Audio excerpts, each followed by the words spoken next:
Good morning. If we could start by electing a chairperson, please.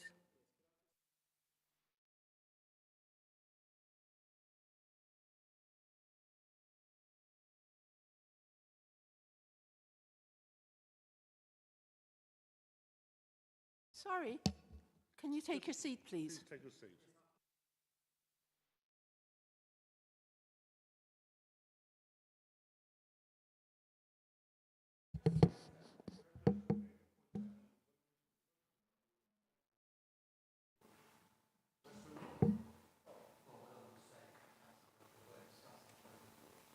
Thank you very much. Yes, Can you please. take your seat at your own convenience, please? We will wait for you.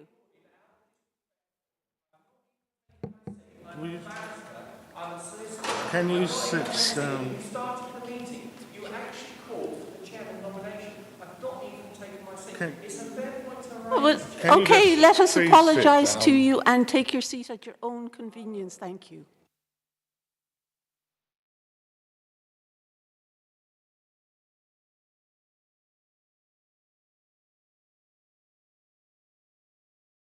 If we can start by electing the chairperson and remember to use your microphone. I second that, I nominate Councillor Brown. and I still second that. Thank you very much.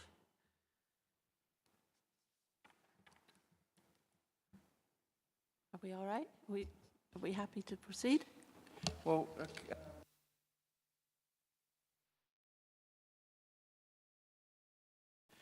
I know that you have been nominated as chairman, and I'm really concerned already before I've even started and taken my seat. I've now taken my seat, and you've asked me if I'm okay.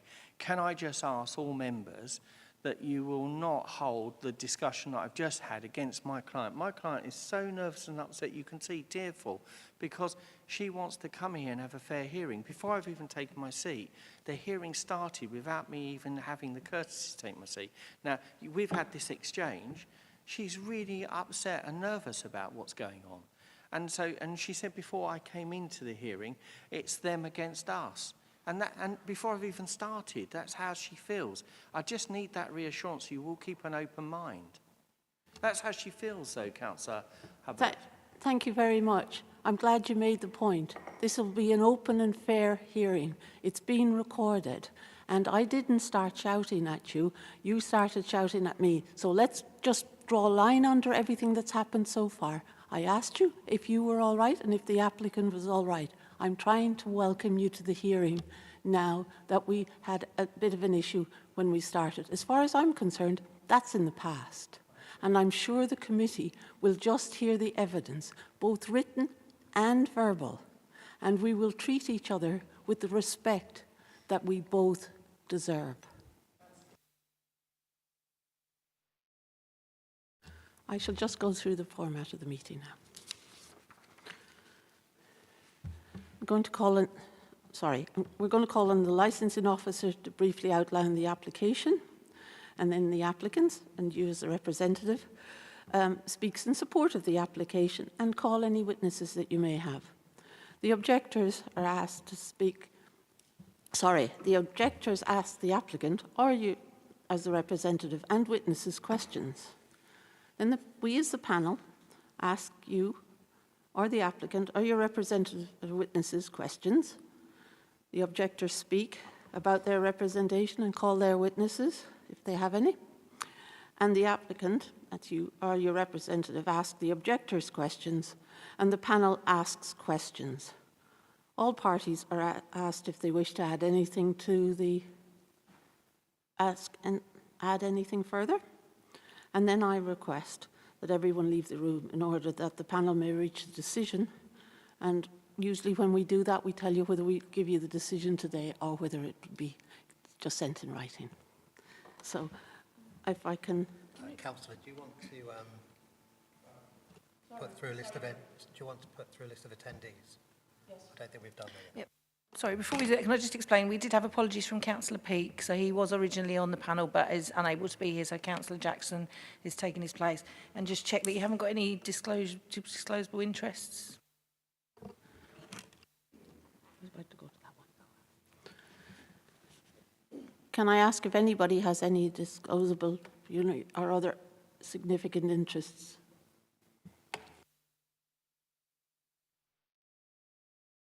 And I have none either. Sorry, sir.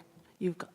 Chair, I had two questions. The first one is to do with pecuniary interest or interest generally, just to be assured that none of the panel members have discussed with the previous committee or any members regarding the last application. And the second thing is that I've got a procedural point regarding the additional or supplementary agenda. So when you think it's appropriate, I'd like to address you certainly on the second point. I think my first point is made. We've had no discussion with members of the panel of the previous applications. All I know is that it's come to this committee before. And I am the same as Councillor Hubbard. And I haven't had a discussion with anybody, but like Councillor Hubbard, I know it has come to a committee before, different members, and nothing to do with this committee. Thank you. You have something you wanted to move with us procedurally around? Yeah. Would you like to discuss that now before we go please. into the... That's very kind. Thank you, Chair. So, good morning. I'm obviously David. I'm David Dadds, and I'm counsel. I represent the applicant. You will be aware that this is what I would consider a reconvened licensing subcommittee or hearing panel. Whether it's new or reconvened, we're hearing the application that was made previously that was been submitted. The application and the representations were all published previously, and they're republished here in the agenda. However, to my, I was informed this morning that there's been an agenda, a supplementary agenda published. Now, if you have the agenda in front of you, could I just ask you to look at the front page, please? Okay, are we actually reviewing the contents of this, or is this procedure? Because you said you wanted to raise something procedural.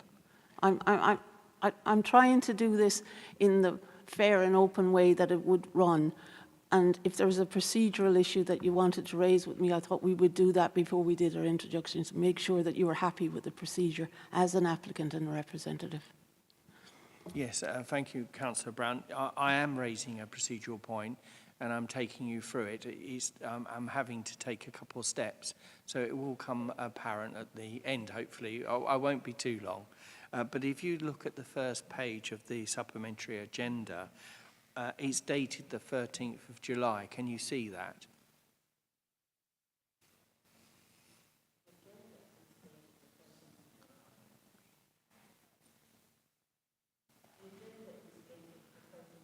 Yeah, the supplementary, that's right. And but as you'll be aware, yeah, the very first page is 13th, yes. And then, but it wasn't issued on the 13th of July. As I understand, it was served last Friday on the 17th of July. So last Friday. I can say that my office has not received the supplementary agenda on Friday, the 17th of July. The reason why I know that there's an issue with the date, if you turn up page 3, the photographs are dated or taken on the 16th of July. So immediately you can say, well, how can the 16th of July photographs be an agenda published on the 13th of July? There's an issue with the date. Also, the information that is included has been served on Friday. I've not seen it. It's not been served on us. The procedural points are this, is that when you hear an application in the normal course of business, you will consider the representations that have been made within the 28 days. That's the blue notice that's displayed. Those representations can be amplified at a hearing, but you cannot add any new representations. Obviously here, I would say this is a reconvened meeting. If you're not with me on that, it's a hearing of the panel. I would say, one, there should be no new information included within the panel or pack. But even if you're not with me on that, then I would say that it's due to fairness and procedural fairness to be served papers on a Friday. I haven't received them, but if the council gave them, I accept they've been given, but we've not received it, so licensing can confirm whether they were sent to us. But even still, this matter was asked on the 2nd of June to be reconvened. The 11th of June, the council agreed to reconvene it. So there's the passage of time from the 11th of June till now. Why are we receiving documents from Public Health on a Friday, only one working day before the hearing? And the papers include statistical analysis or police data, which would require quite some work to work through, if at all, that they are relevant. So what I'm saying is, one, procedurally, I think that it's unfair to have new information submitted outside of the 28 days. You can amplify, but you shouldn't be adding anything new. And the third point is that prejudicial, in other words, fairness, even though you can submit information 24 hours beforehand, that information shouldn't be, in effect, put in to cause prejudice to the other party, because overall you have to make sure everyone has fairness. They call it equity of arms. In other words, I should know my opponent's case over, they should know mine. I should have adequate time to prepare my case and to be ready to represent it. So serving documents so late and only one day, working day before, is unfair and not right or proper. So I would ask, my application is that the supplementary agenda be excluded and taken from your mind because of that fairness or prejudice because of the late service. And I know that your legal advisor will advise you on the law, and I know that you'll probably want to hear also from Public Health why it's been served so late. Firstly, this is a new hearing with a new panel. So you can't have it both ways. It can't be a new hearing and not a new hearing. Even under the law, that can't happen. So it is a new hearing with a new panel. So the evidence in front of us is new to all of us. The fact that you know the matter better than us is fine. But this is a new hearing. That's what I understand when I was called to serve today, that this is a new hearing. And the clerk also said that earlier today. I don't disagree. If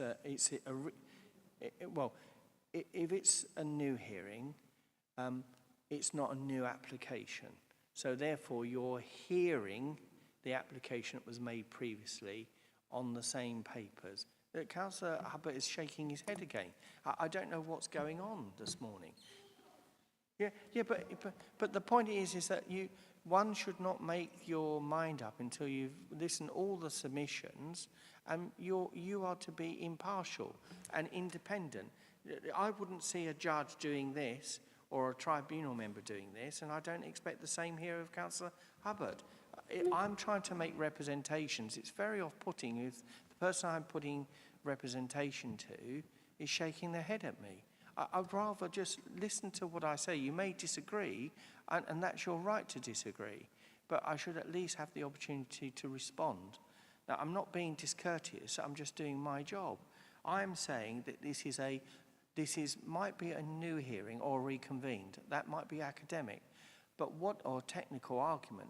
But the point is that it's a same application. The 28-day period was the same. It wasn't re-advertised.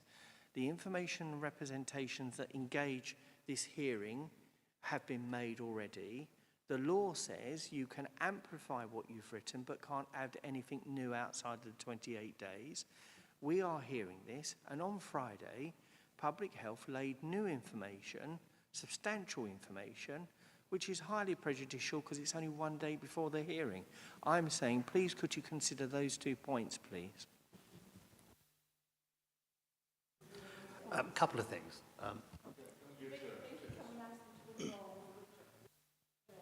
Well, well, well, just a couple of things, just some clarification. I take this as a new hearing, okay, rather than a reconvened. It's a new hearing. In relation to your first point on the supplementary agenda, you've raised the date of the 13th of July 2026. I understand that's a typographical error, is that right? And it was on the 16th of July, is that correct? 16th of July. 16th of July. I understand that supplementary agenda was sent by email to your firm on the 16th of July by email at 15:34. Okay? So it was sent to your firm, as I understand, by email by... It's gone to Dad's office. Do you want to read that out, the email?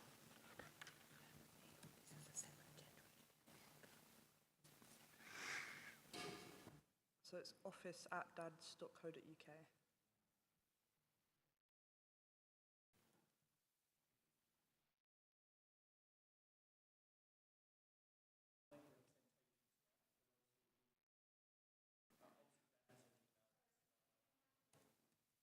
Sorry, that is an email address I will check, but certainly I've had charge with the matter. I've been speaking to Miss Nutley.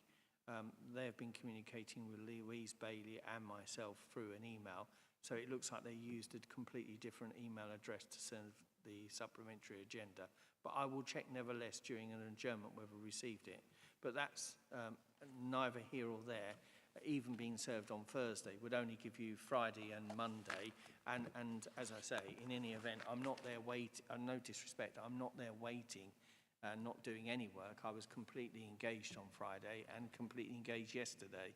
So in any event, it doesn't give time to prepare. Yeah, and I can understand that point. You are entitled to adequate time to assess any information. Ordinarily, as you know, you can submit documentation 24 hours prior to a licensing hearing panel, but you do have the option available to adjourn proceedings today if you want more time to consider the supplementary agenda, or is it your position ultimately that that should be excluded from this hearing? Chairman, it's right. And ordinarily, one of the starting position would be to ask for an adjournment. But because it's highly prejudicial to my client's already waited for the first hearing because of a matter arising there, it's been reconvened or a new hearing. I'm not saying that to be pedantic, but I hold my same position. And with this new hearing date, we were here, I think, in May? Was it March? Sorry, let me just recap my date. Yes, we were here on the 26th of May. Yes, 26th of May. So therefore, we should have had a determination of this application on the 26th of May. Obviously, there's been delay in reconvening today, which is July. So already, I don't want to adjourn again because there'll be another delay. This is a business that needs to operate. So therefore, I think the local or responsible authorities knew of the date, should be timely in serving information, should be giving us adequate time to prepare. So it would be unfair to adjourn again and cause more substantive delays in an application being heard. But that are my submissions. Obviously, of course, you'll be advised of fairness and whether, I mean, ultimately, the days, I use this term carefully, but the days of being ambushed are long gone. Everyone knows that you should serve papers in good time. Everyone should have the right time to hear. It's not a surprise this date was today. So leaving it very late, just before the hearing, in effect, it just causes prejudice and harm. And we should be avoiding that. So I say you are more than in your rights to set aside the supplementary agenda and deal with the papers that have been published in advance, in fairness to my client. So you're answering Vinky's question. Vinky's question is quite clear. Did you want this evidence put aside, or did you want an adjournment? You've clearly indicated about the adjournment. I want Are this you- put aside, yes. Thank you. Well, what it will go towards is ultimately whether it's prejudicial to this hearing. I take on board that there may well be inadequate time for the applicant to make sufficient representations in relation to a supplementary bundle. And that's why I was considering whether you might want to adjourn matters. I know there's a date available on the 4th of August. Not available 4th of August. Right. With the greatest respect is the cost. I've come at sort of my, I think my fee, I won't say exactly what my fee is, but my fee is only a 30% to cover costs. So my normal 100% fee, I'm not charging. And if I come back again, even that is causing harm. It's a small fee, but the thing is to cover expenses. So in effect, I'm coming pretty much for free today. And obviously I'd come back again if I have to. But the thing is, I don't think that's fair, because public health and have all the purse, deep pockets of the council, whereas we don't. Councillor, what I would say, sorry, Chair, what I would say is that there is sufficient information from the papers that you had on the last occasion to make a sufficient determination on this application. And in terms of proportionality and fairness, and in order to actually progress matters further, I don't think there'd be any issue with excluding supplementary information, given that you already have sufficient information from the first, well, from the previous application. I'm happy to exclude these photographs and this supplementary because the advice we've just received in an open and transparent matter. We're going to proceed if everybody is happy around the table for us to do that. Well, I'm happy. I indicated a quarter of an hour ago I was happy for that to happen, so I'm more than happy for it to not consider the supplementary. I asked Barbara. Thank you, Chair. The supplementary information is an update of the information that was contained in the original bundle. It advances by another 2 months or so for the crime figures, the publicly available crime figures, and the photographs and information contained concerning the alcohol-related litter. I would say that I am quite entitled to submit this in the timeline that I did. It was sent on Thursday. That gave 2 clear working days for this. And the hearing regs are quite clear that if something is submitted within that 24, or outside of that 24 hours, that it is perfectly acceptable and admissible. But it goes to proportionality. Yes. Okay. And if the applicant hasn't had the opportunity to prepare sufficiently in relation to these statistical figures, yes, but the reality is this is a quasi-judicial hearing, ultimately. And yes, there are hearing regulations to abide by, but we also have to have proportionality and fairness. There is sufficient information, Chair, to make a determination on the information that you had on the last occasion. It can be expanded upon in this hearing, ultimately, orally, and even with consent, but the reality is this needs to progress further today. I want to make one point. There is no blame to be added on any for us to have to reach this decision. The papers were sent within the timeline. We have decided as a committee to disregard the papers. That's not to say that we're not moving on with this, and I'm certainly not accepting any blame for anybody within the hearing today. It is open and fair, and nobody is to be blamed for anything. The fact that papers were sent within the time is correct. The fact that proportionality isn't seen as been there for you to look at them, that's fair as well. So we're discarding those and we're going to move on. And I'm going to go back now to the introductions around the table. And if I could, I think I'll start on my left with PC Smuts, if you don't mind, please. Morning, Chair, colleagues. PC Andre Smuts, Kent Police Licensing. Morning, Chair. Carrie Knight, Kent Police Licensing.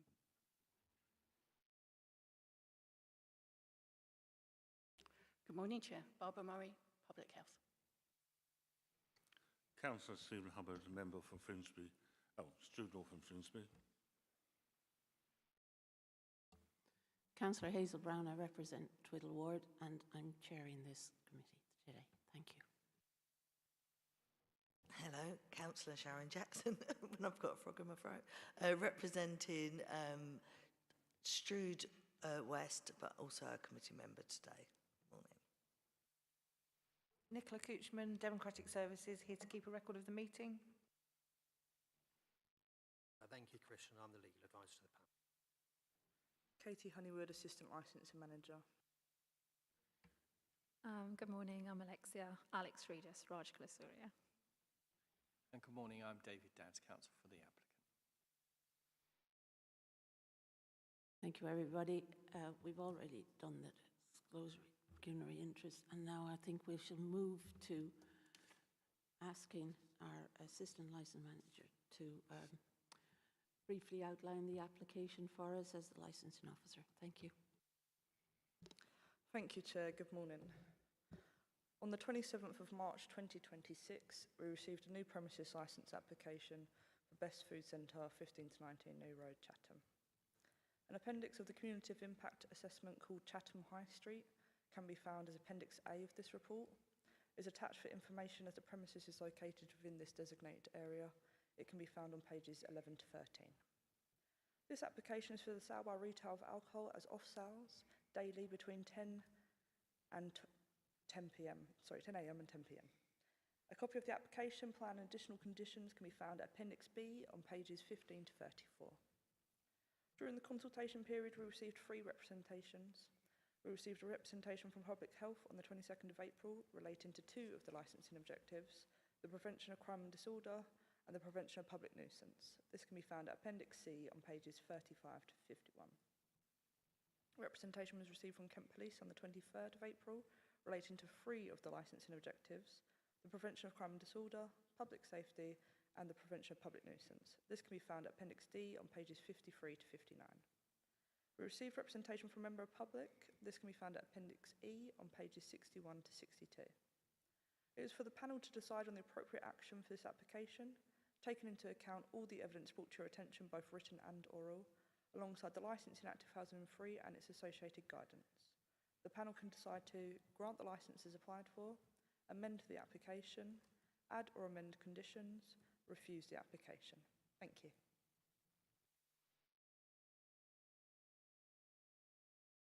Sorry. Thank you very much for that, Katie. I move to the applicant or the representative to make the case for the application. Thank you. Thank you, members. So, obviously you've read the application and the conditions. I do want to amplify on the conditions because of discussions previously had, but I'll do that towards the end.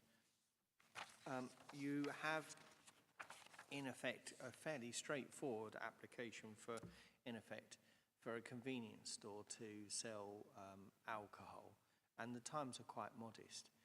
You will be aware that there's the ESO garage nearby that's 24 hours, and there's a shop not long away that's also open longer.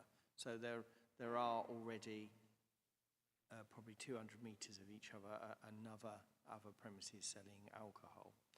We haven't been provided any crime data or statistic analysis regarding any issues arising at those premises. In fact, the police data, there isn't any. And obviously through questions later on, I'm sure that will come clear. So in relation to the police's objection, it's very general in nature.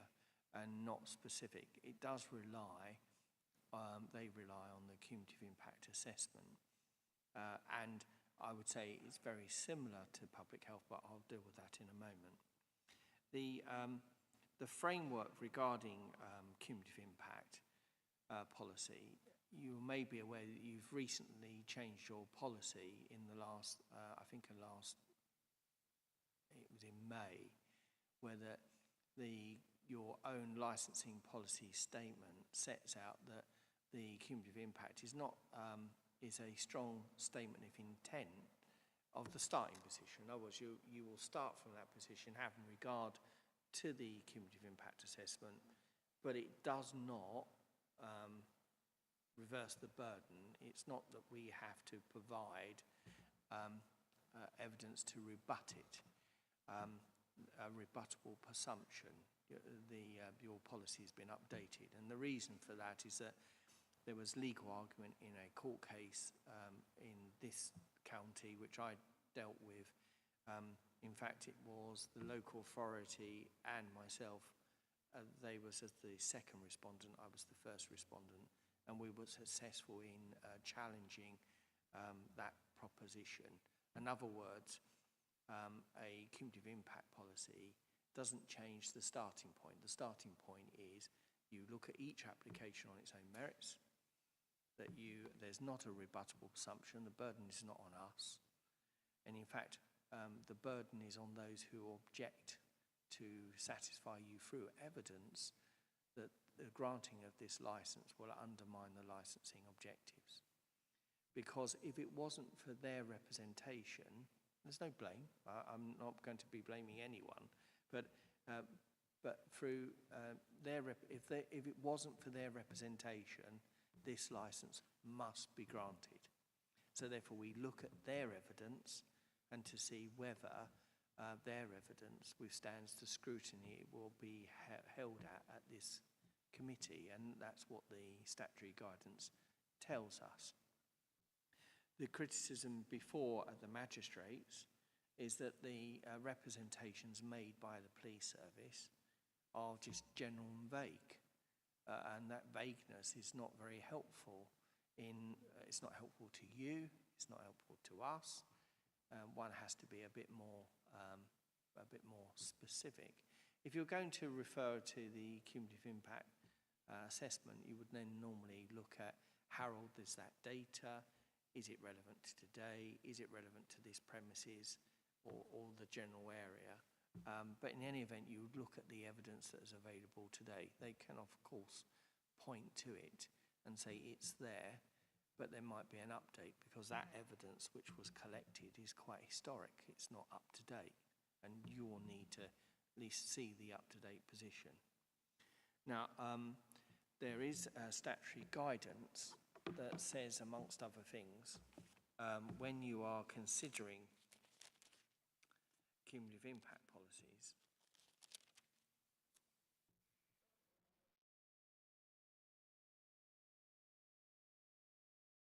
yes, well, in relation to, I'll just find it here actually, I did highlight it earlier on.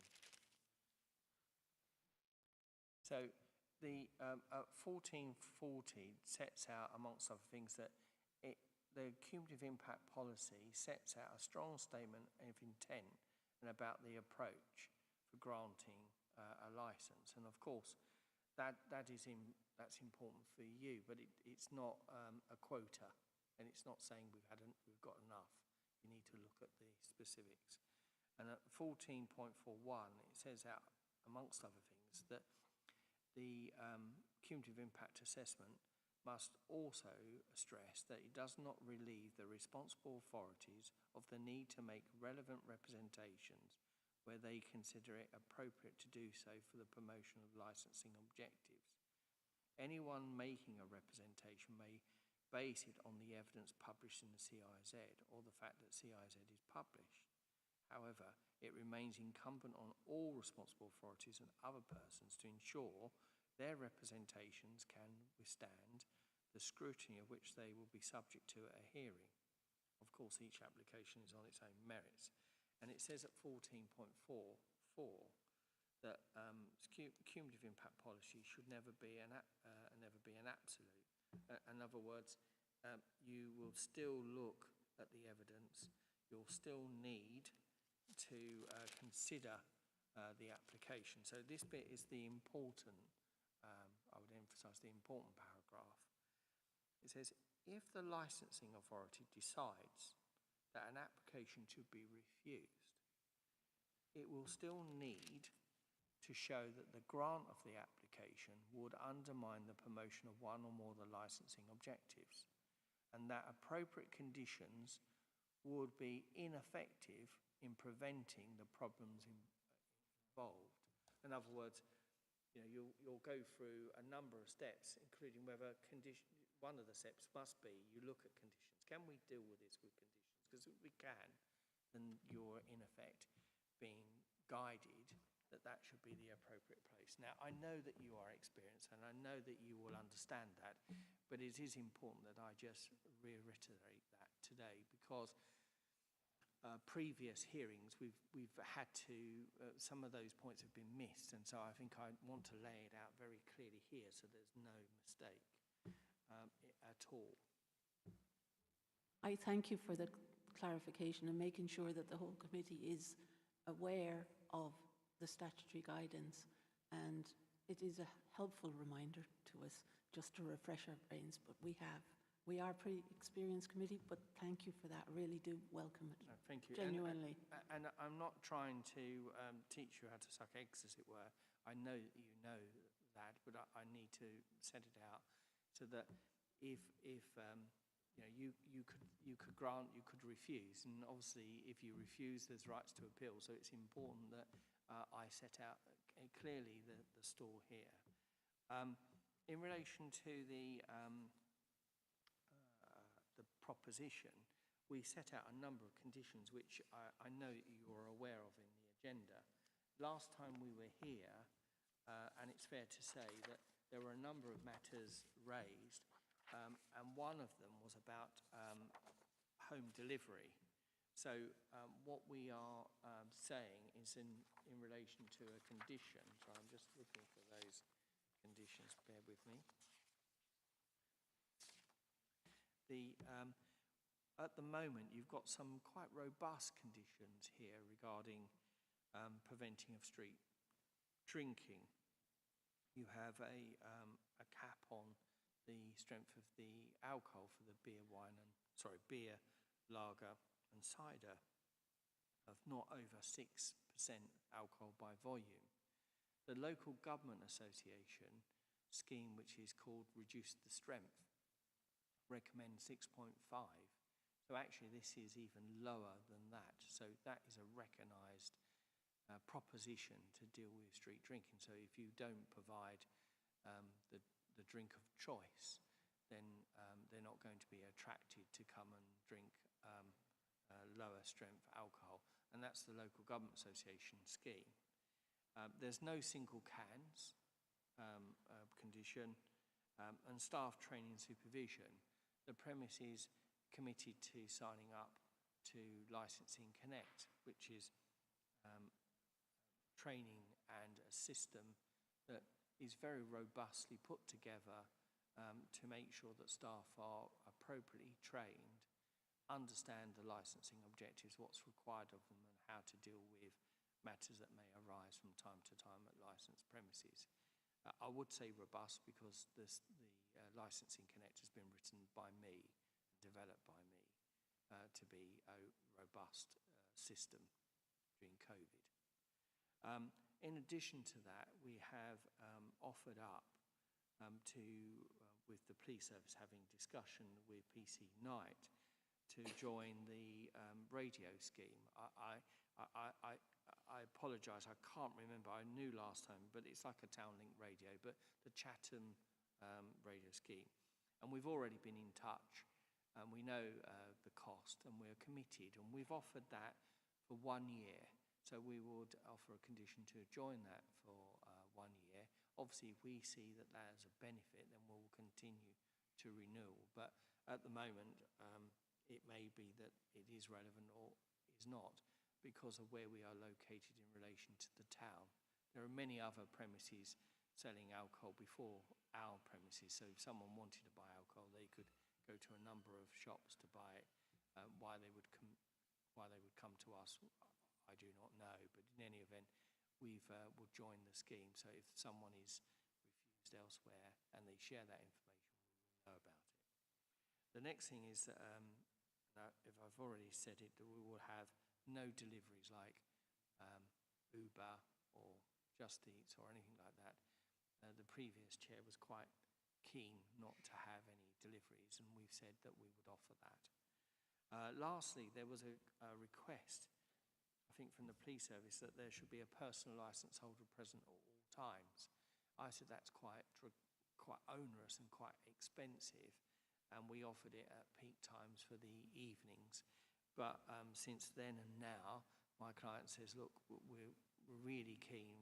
Any conditions offered, we will accept. So the condition that a personal licence holder be present at all times when alcohol is sold by retail, then we would offer that as a condition. I mean, that is a condition that is over and above. I mean, this is so heavily conditioned. I've never seen something so robust. So it's very strong to address the concern regarding the potential sale to street drinkers because of these raft of conditions and robust conditions in place. There has been, public health particularly have raised concerns about general area as a whole, but obviously it has to be more than that. It can't be that there is domestic violence at the home, therefore we can't have any new premises. That would be not a proposition that could stand any test of an appeal. It has to be evidence-led directly at this application on its own merits and saying why this premises should not be granted a licence because it would undermine the licensing objectives. On that basis, it would in effect be a blanket no to any application, would be unlawful. So the reality of it is that whilst I'm appreciative, and we are all in this room appreciative that there will be crimes committed in the home space, maybe alcohol-led or not, there'll have to be specific information why this premises would impact on that. And I think a general proposition like that would be unlawful, because the guidance even says that at 1.18 that you should look at the economic benefit. So there are lots of competing interests, and it's a balancing exercise. There's no black and white answer. It's a balance. And the Act says that, in effect, there should be a light touch approach in granting licences. It's a permissive scheme. In other words, the application should be granted, but for one of the representations, the concerns they raise, if you can address them by conditions, then obviously clearly that is what you should do, is in other words grant the licence, and it is forward-looking. The position regarding the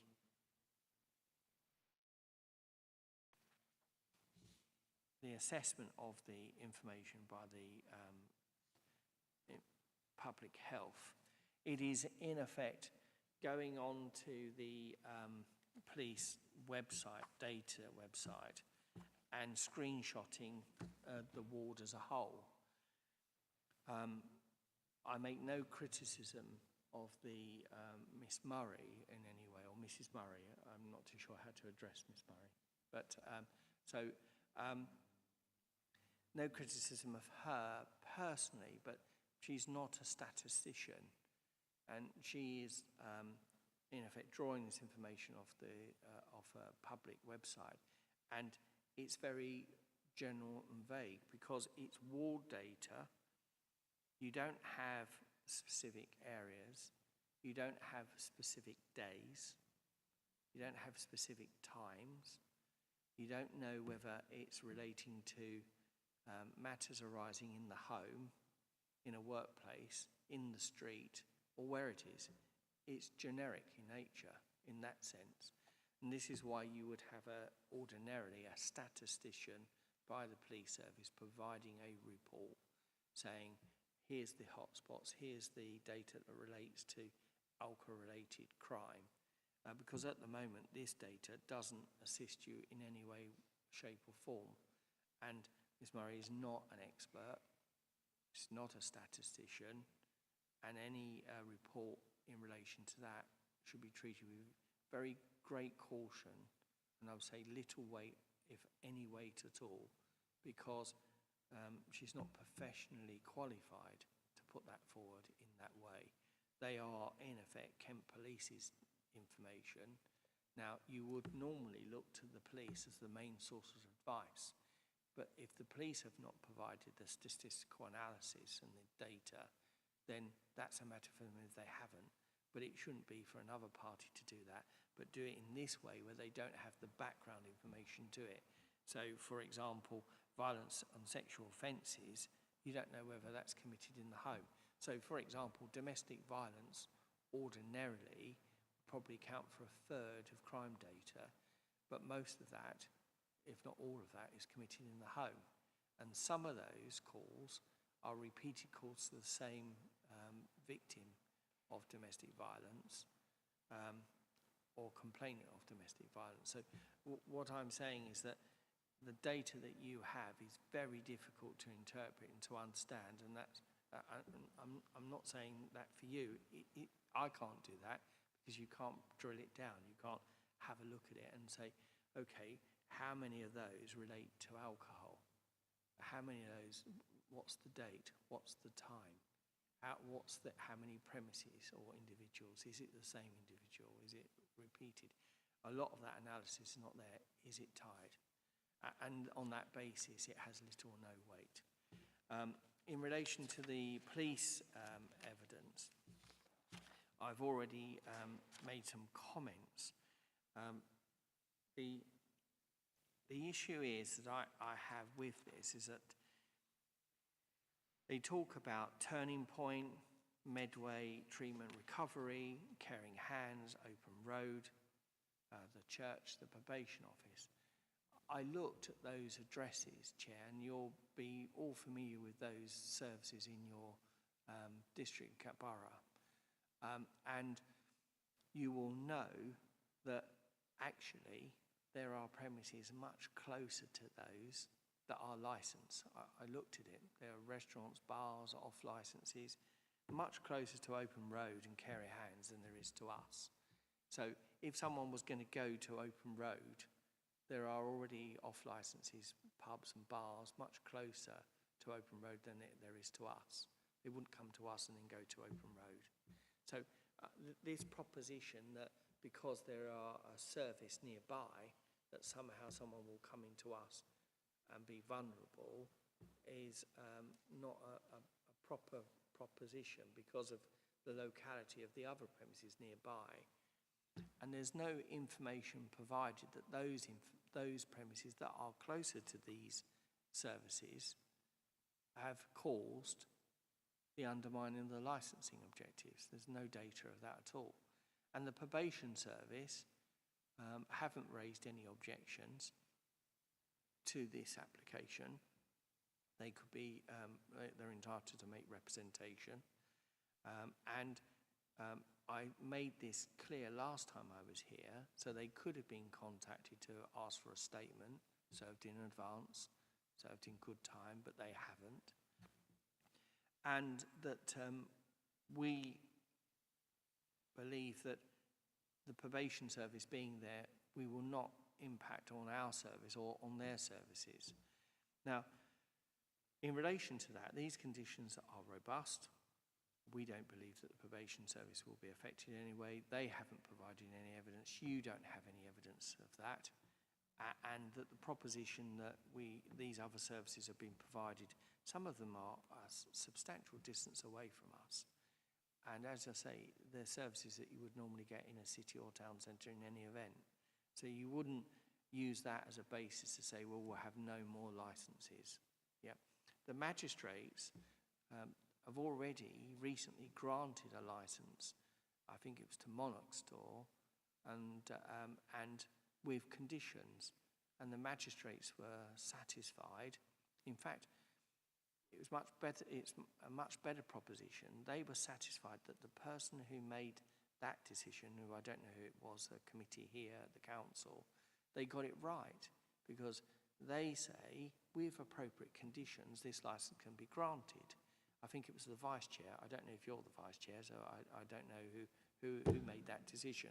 But that decision was defended by the officers of the council, and also led by me. It was equally defended to say it's right, because if you put conditions in place and you can achieve it, you can grant. And the magistrates agreed with the committee then, and agreed with that proposition. And in fact, Kent Police had to pay £10,000 in cost because they lost.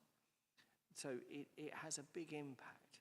Now, obviously, with regards to the police representation, there's little or no crime data, there's no crime analysis, and for all the reasons I've just said about Miss Murray's representation, about the statistical analysis, no disrespect to the officers that I hear this morning, neither of them are statisticians, and none of them have provided any information about SO causing us a problem, the other licence nearby causing us a problem with probation.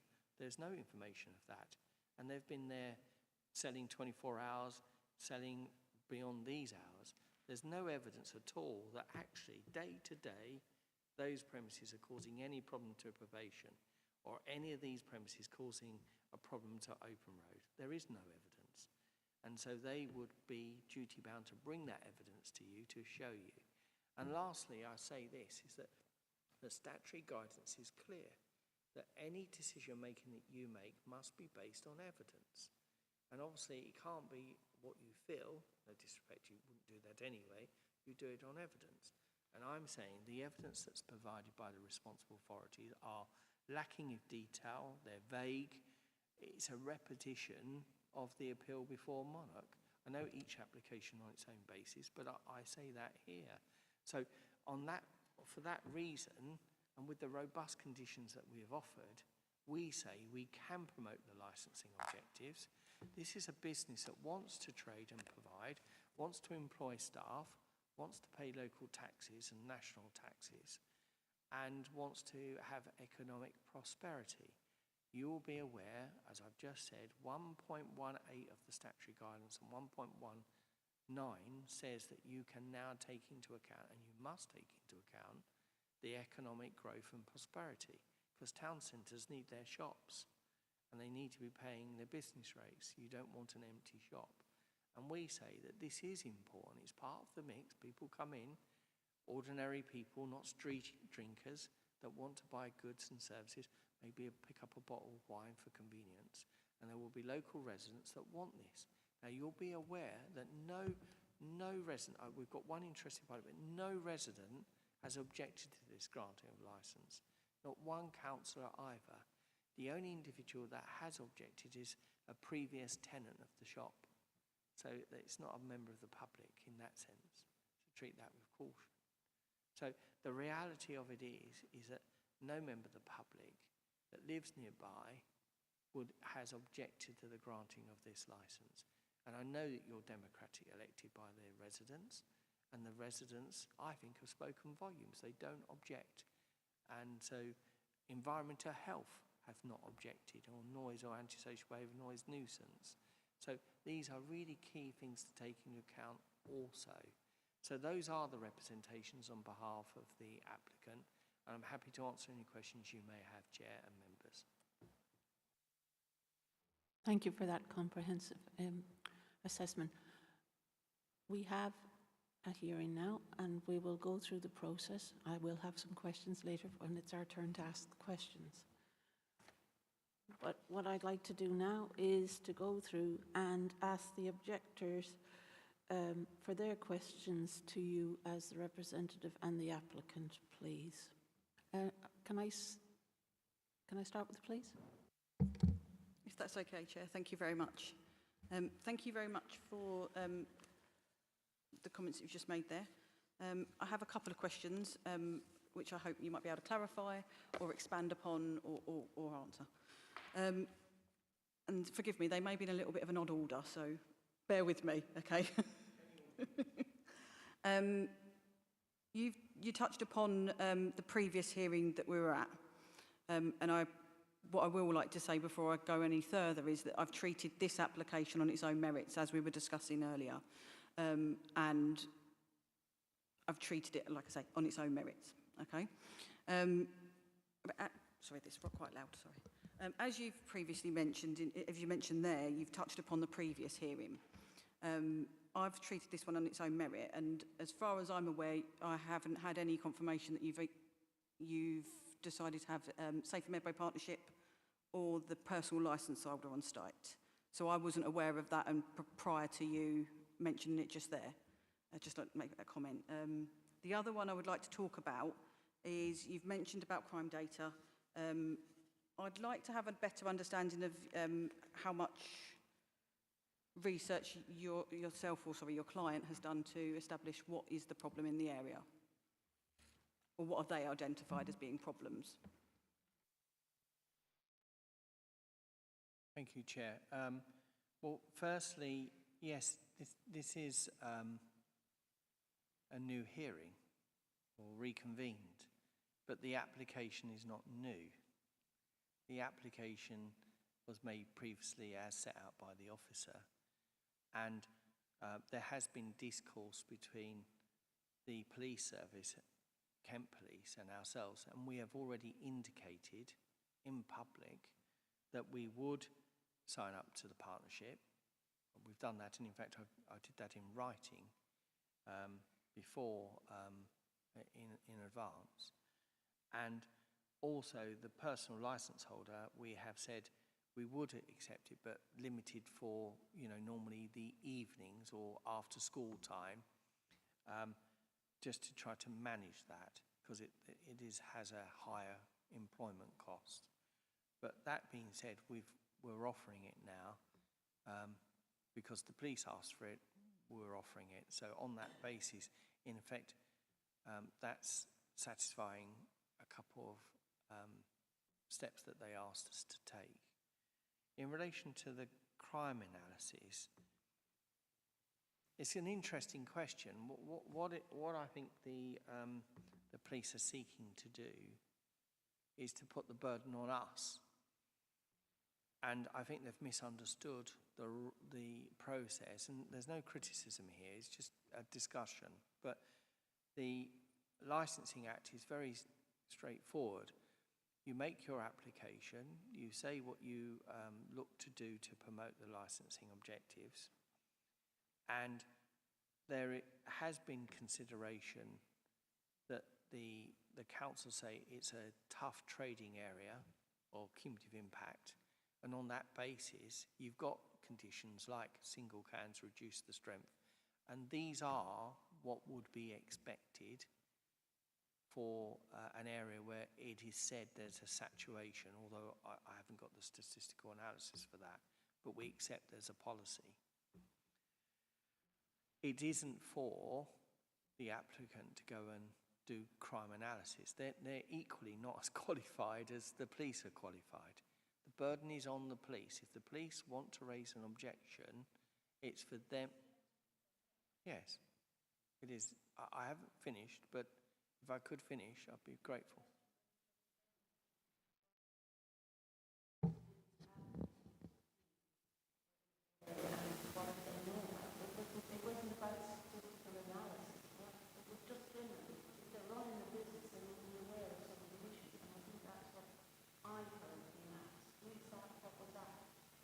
Well, I've got the recording. I can go back and I've got the transcript here of what the officer just said, but I've also got a written note, and she talked about the crime data. So I am answering the question. Mr. Dadds, if I can stop you then and just maybe ask you, what problems does your client experience in the area, considering they've been open at the moment and been so for some time? What have they identified as being issues? Thank you. But I was answering the right question because it was raised. So, I will just say that the burden is on the police, not us. In relation to the premises, we have been operating, and So I'm just updating myself because I asked the question last time, but we've been operating now since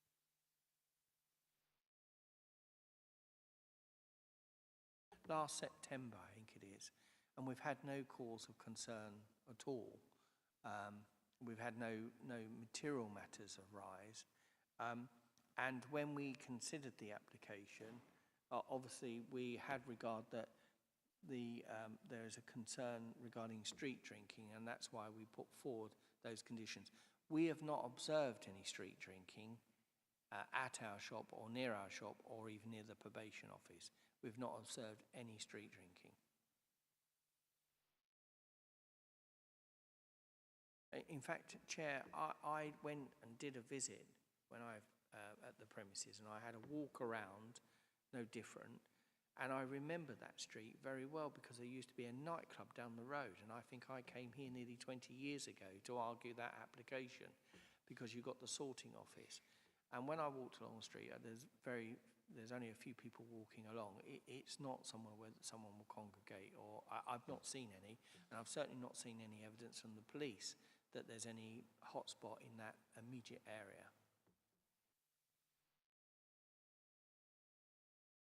The police are still entitled to ask more questions. For the avoidance of doubt, I'd just like to clarify. The statement of licensing policy suggests it was recommended that you do your own research. So although the burden of proof might be on us to some degree, we're just literally asking what research your client's done in relation to what schemes are out there, what issues that local area presents, which they will come across should they have a license. That was all, I think. Chair? Yes, Chair, and I think in relation to that, I will do legal submissions later in the closing about the burden. I'm not going to repeat it again. I'll do it later. But in relation to research, an applicant should have knowledge of the local policy, not in real detail, because I think it's normally the licensing agent will advise or guide. And I've certainly have advised and guided the applicant. And that's why, based on that advice, that they've put forward a range of conditions which are really robust. So that they are really robust conditions. And in addition to that, by having a discussion with PC Knight, which we did have pre-hearing, there was a discussion around the partnership, the Safer Partnership, or the Link Radio, I can't remember what it's called.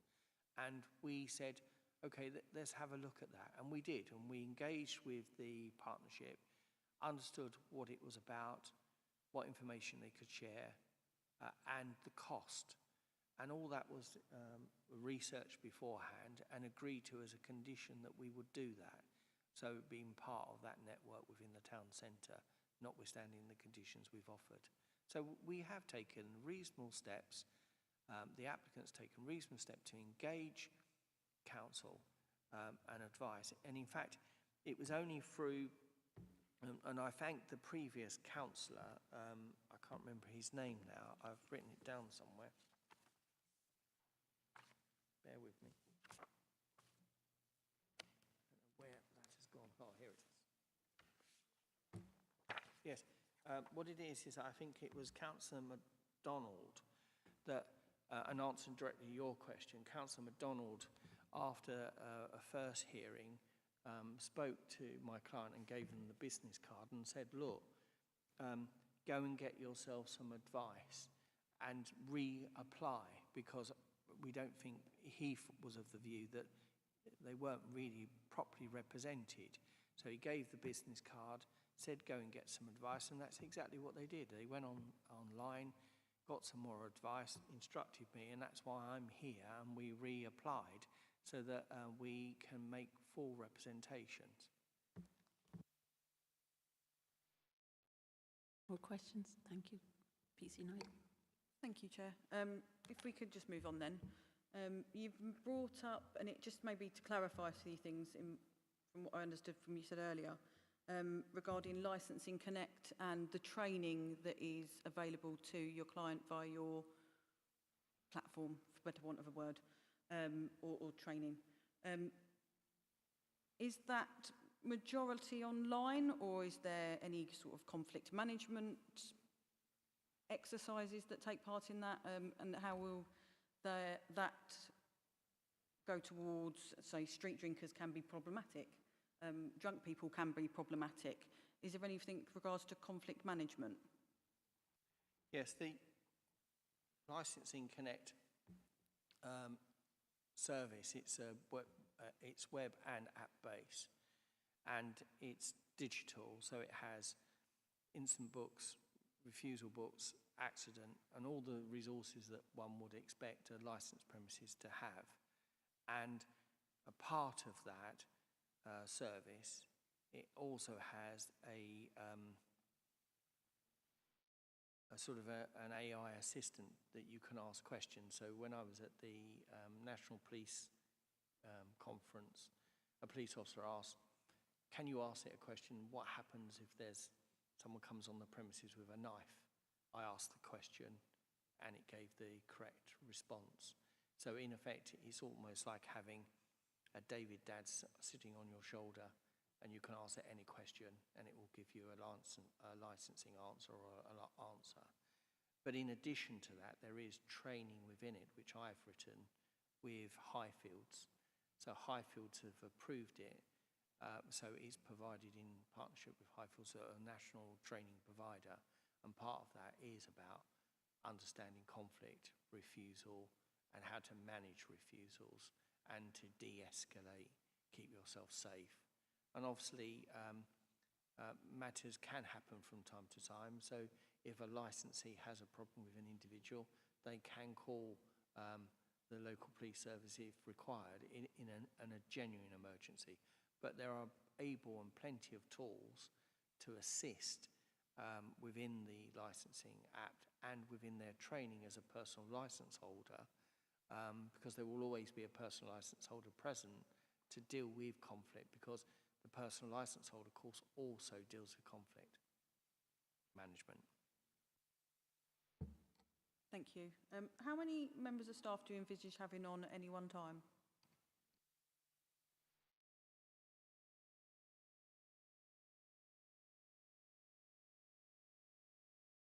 So I'm just clarifying instructions, because obviously I was here last time. I just want to make sure it's correct. So typically during the day, it'll be one member of staff, and at busy periods of time, it'll be two.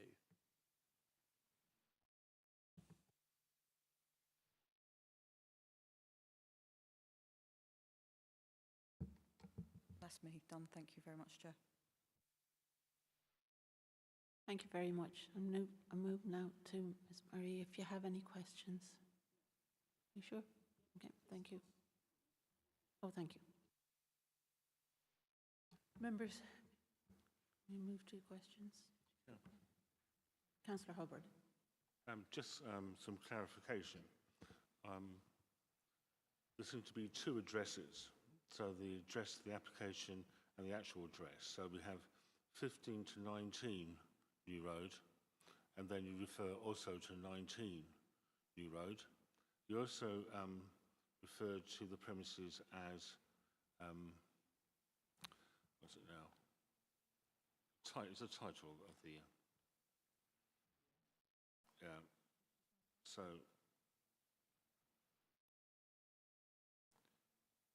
it's right. So,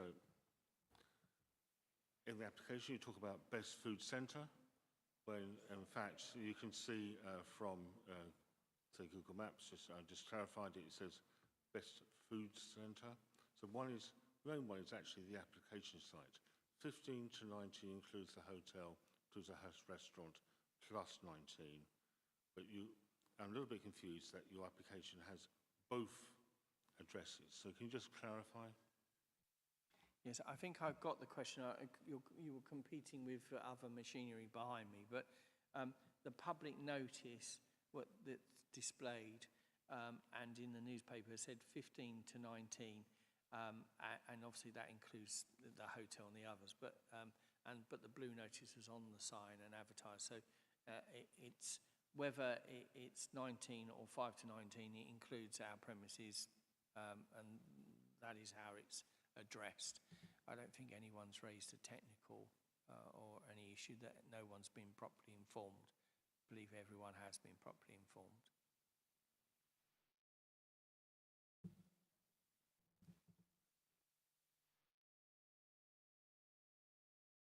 On the first page of the application sheet, it refers to 15 to 19 New Road, and then talks about the rateable value of the premises. Is the rateable premises for 15 to 19 or just 19? Again, I'm confused about the address. Yeah, well, there should be no confusion in that regard. On the rating office, it gives us the rateable value, so that's on the basis which we've placed for the application and paid the appropriate fee. Those are the maybe questions towards the licensing officer, because they've accepted the application as valid and the public notice was displayed on the premises, and we paid I believe the appropriate and correct fee for the application in accordance with our rates. We don't pay rates for the hotel, we don't pay rates from 15 to 19, we pay rates for our building, but the postal address and how it's labelled that's how it is, I'm afraid. Just the fact that you've signed this document and you've, therefore, it must have been aware or not aware that the address was not adequate. So your name is David Dadds, isn't it? Yeah. And you're the applicant solicitor. So on the form it has your name, and therefore you must have either been aware it was 15 to 19 or 19.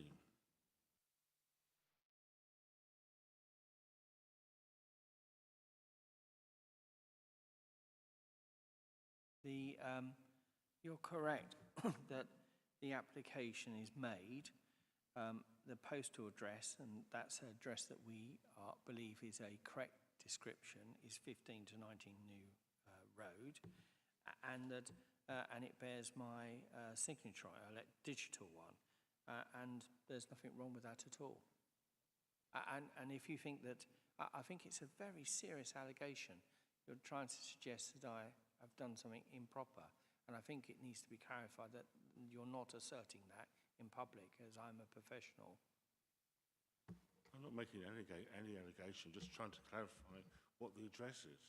Well, no, you're doing much more than that, Councillor. You're saying your name is... Again, no, 1 second, if I may, Chair. Again, you're reading something into that's Chair, not there. Chair, I think it's important.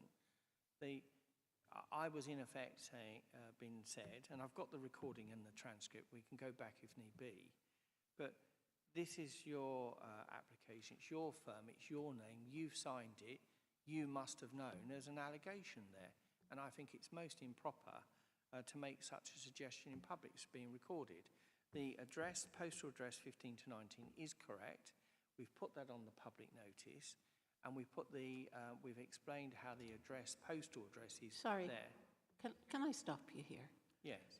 Councillor Hubbard says he wasn't reading anything into it, and therefore I think you have to accept his word on that.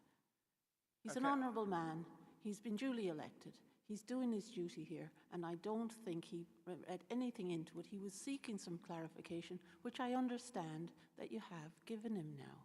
Please don't accuse anybody on this panel of reading stuff in that they haven't done. Well, and I really do object to that. Once the man said he wasn't reading anything into it, I think, in fairness, and even under the law, you have to accept that he said that in all honesty. He didn't come here today to be accused of stuff that he isn't doing. And Councillor Brown, I'm the same. I'm an honourable person, and I'm a gentleman, I'm a professional, and likewise, I will stand here strong and firm to defend my reputation and integrity.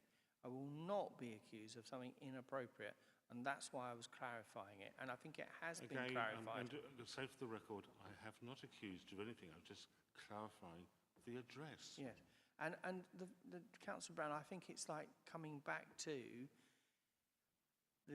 whether it's described as 15 to 19 or 19, I don't know the relevance of it in relation to promoting the licensing objectives. The only relevance it could have is that have the public been properly informed of the address, and they have. So therefore, I don't know the relevance of why we're spending time on the address. It's an administrative matter The licensing authority have accepted the application, they've accepted the fee. I don't know why we're discussing it. Chair, do you want to?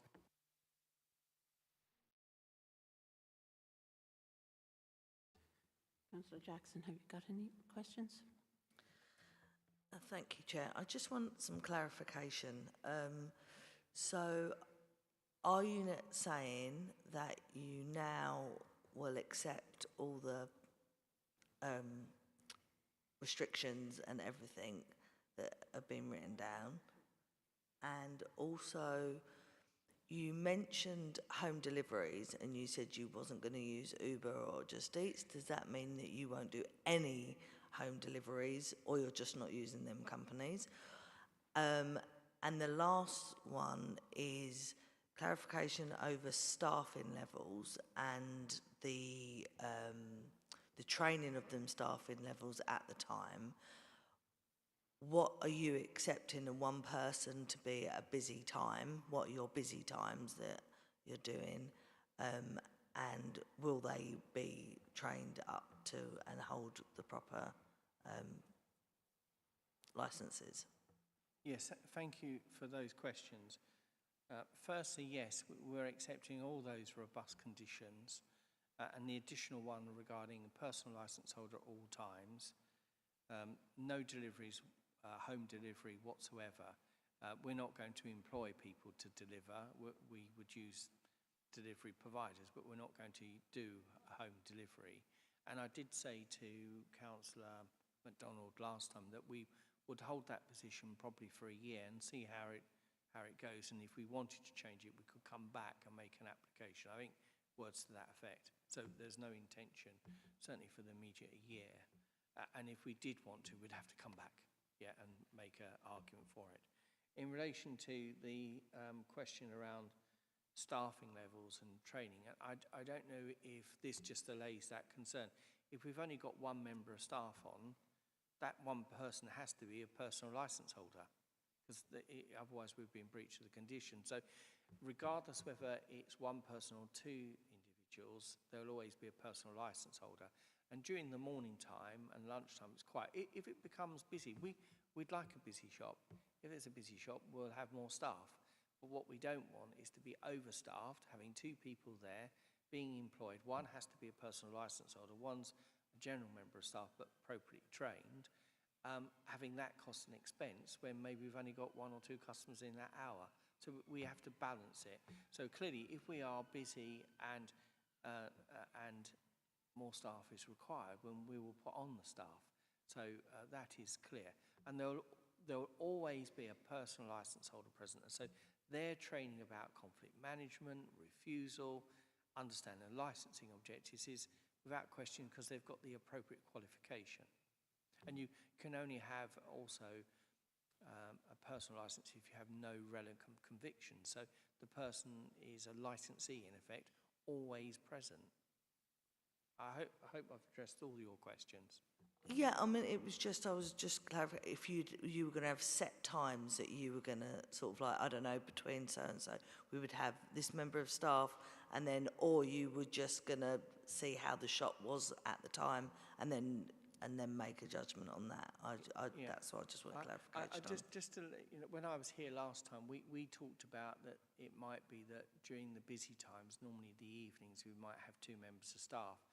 Clearly, if we're busy, we would have two members of staff, but we don't want to commit ourselves to something. If we're quiet and one member of staff is sufficient and that is personal licence holder, then that should be sufficient. So we need that degree of flexibility. But clearly, if we're busy and need staff, we'll put the staff on. It has to be economically viable and proportionate.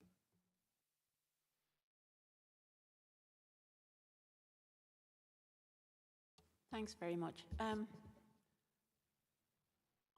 I'm trying to get around my head what conditions are agreed and what aren't, because there's stuff about no deliveries, but I think that's deliveries to the shop on condition 9. You say no deliveries to the premises other than newspapers. I'm presuming that's inward deliveries. Is that the case at the moment? Is the shop trading at the moment under these conditions? So it's absolutely clear, and I know your legal advisor will probably be making a note of what I'm saying. well, he will be making a note of what I'm saying. When we talk about deliveries, we're talking about home deliveries. So there'll be no home deliveries. You can't telephone the shop. I don't think people do that anymore, but you can't use an app or an online ordering service to have a home delivery. So there'll be no home delivery or service of alcohol off the premises. Sorry, I misread the condition. I thought the condition was to the shop. So what you're saying is that the shop will make no home deliveries other than newspapers. And then it goes on to say milk shall take place between 1800 hours and 7 a.m. on the following day. I'm confused if there are no deliveries to the premises, and then we've got something about home deliveries. I'm just a little confused about what's written there. That's fine, and I understand that it can sometimes get like that, especially if new conditions are being offered on the day. So no blame is made at all. The conditions that you find in the agenda, the condition 9 that condition is about deliveries inward to the shop. So that relates to people coming to the shop delivering goods and wares. The condition that I offered about delivery was home delivery. Yeah. So this is no deliveries to the premises other than newspapers, milk shall be made between 6 o'clock in the evening and 7 a.m. That is to safeguard the amenity of the residents. But you've got a sorting office that's operating 24 hours, only a few doors down, and that road is a busy, I think it might even be an A road, is a busy road in any event. But we're not going to have any deliveries coming to the shop between those hours, except for the papers and milk.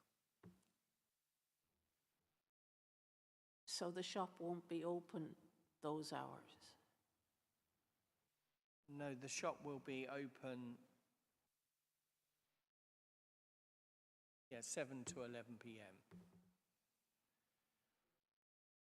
Right. Just for my clarification and the clarification of everybody, the opening hours of the shop are 7 to 11, and the trading hours that you're asking to be licensed for are 10 a.m. to 10 p.m., correct? I'm just, because there's been a lot said, and because, I'm working through what's written and what is discounted, I just want to make sure that I am totally clear with what I'm being asked to do. And I'm very grateful, because it's really important that everyone understand, and it's important that you understand and the council understand what we're asking for. Yes, on page 27 it sets out the opening hours, so 7 to 11, but we are restricting the sale of alcohol by retail to 10 to 10.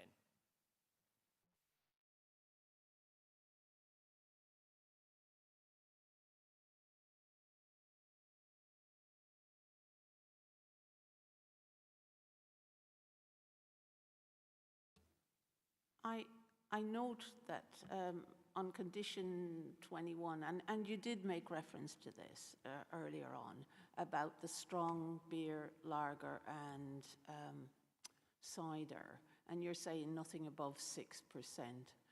You will be aware that conventionally, and you may have quoted the LGA stuff, but conventionally within the Medway situation, we normally have 5.5 in that, but I'm not sure whether you had a reason for putting 6% in that. Sorry? No, I don't think there is any particular reason. In fact, I normally would not advise a client to go I would normally advise 6.5, because that's what the government have recognised as the appropriate condition. But if you've got a local policy and you believe that you have evidence to support that, then 5.5 be it. I don't think it's not been used. I think some drinks can be sort of 5.7, 0.5, and I must say the local authorities, and I haven't had a case yet, I am waiting for one, it would be good to have, because I think some of these drink companies are lawful companies providing lawful products. I think if a local authority restricts it even less than the reduce the strength scheme, I think it opens it up to challenge that you're restricting the marketplace for lawful products, because anything under 6.5 is not seen as a high strength alcohol, so even by local government. So, but in any event, we would have, my clients just told me, you have no objection to put 5.5 if you believe it is appropriate and proportionate to do so and lawful. Thank you very much for the clarification there. Now, if we're to take this list of conditions, and you quite rightly start condition 30 with the word if. If the premises has a website, there must be a clear warning advertised that no sales of alcohol shall be made to persons under 18 years of age.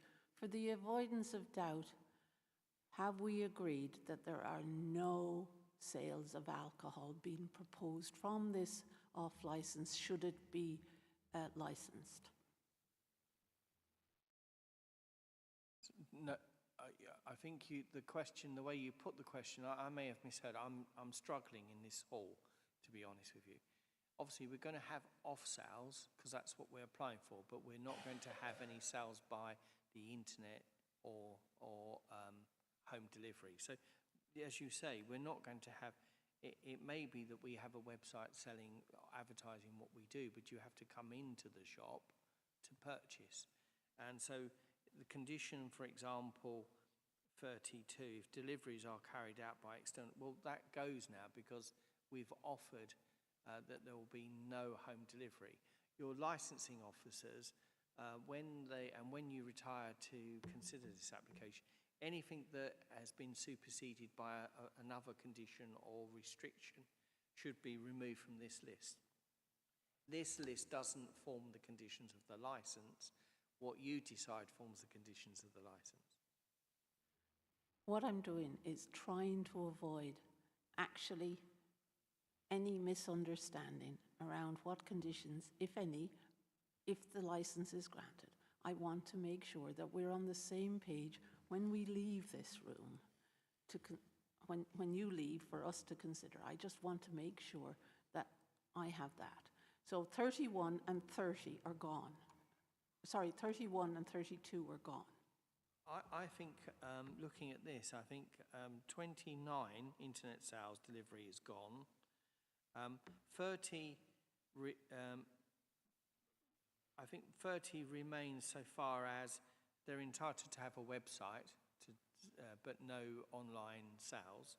And it might be that you just say a condition that there'll be no online sales and there'll be no home delivery. That's it. And I think that clarifies that. And then condition 32 will not be required. Hope that's clear. And yeah. It might be your legal officer might be able to clarify whether he understands what's been said, because I expect he'll be drafting it for you. Thank you very much. No, that clarification is very welcome.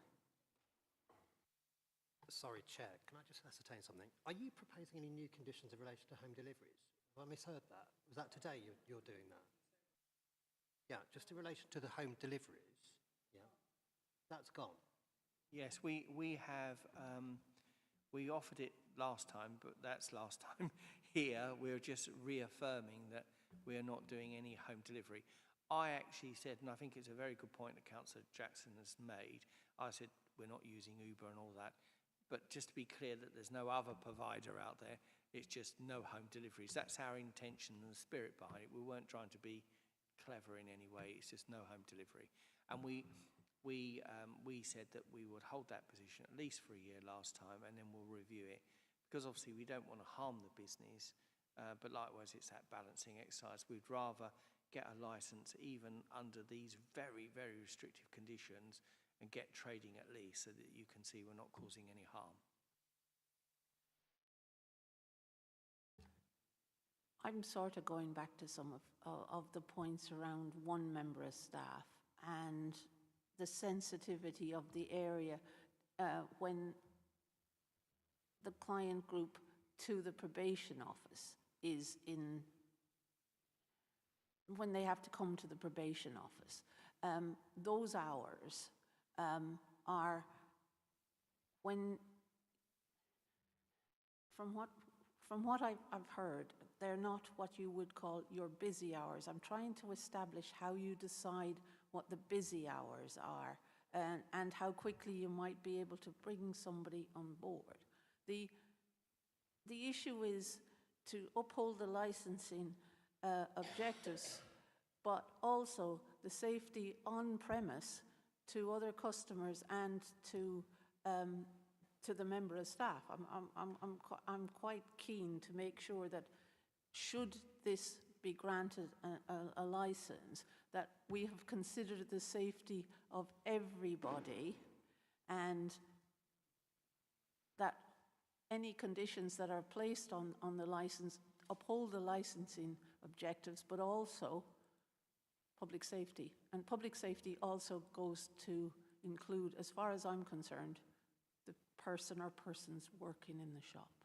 And I'm just making sure that these things have been considered by us in the round, because this is not, it's not an ours, but these are our residents and these are your employees, and therefore it is in all our interests to make sure everybody is as safe as we can make them. Yes, absolutely, and that is shared. I mean, my client is a professional. She's an accountant by trade. Are you chartered? Certified? Yeah. So an accountant by profession. So she does understand the responsibility of health and safety at work and the responsibility of her workforce. And I think you raise a question. Look, if suddenly the premises becomes very busy or overwhelmed, the staff will just be instructed to, in effect, close the door. I mean, you can close the door, lock the door, deal with what you've got, and that's it. So if there was a problem arising, you obviously de-escalate if there was an issue with a refusal, but if it became very busy, you can close the door for service. The probation service, I think there may be a misunderstanding about the probation service and maybe what they do there and don't do there. But typically, probation service will have a number of visitors. I think they might even call them customers, but it's an odd term. But, sorry? Clients. So they will have a number of clients. Obviously, those are that are crimes that are not linked to alcohol and drugs. Will obviously that is probably a very high percentage, but there will also be a percentage that will be maybe on the drink rehabilitation course or requirements, and if they're on those requirements, if they are seen as, because in effect that's what we're talking about, whether someone has a dependency on drugs or alcohol or not. Normally those requirements are for testing at that area or another place. So the reality is that there will be regular testing. If they come to us and purchase alcohol, they're going to be in breach of their order. But also, as you will be aware, if you turn up at well, you may not be aware, but if a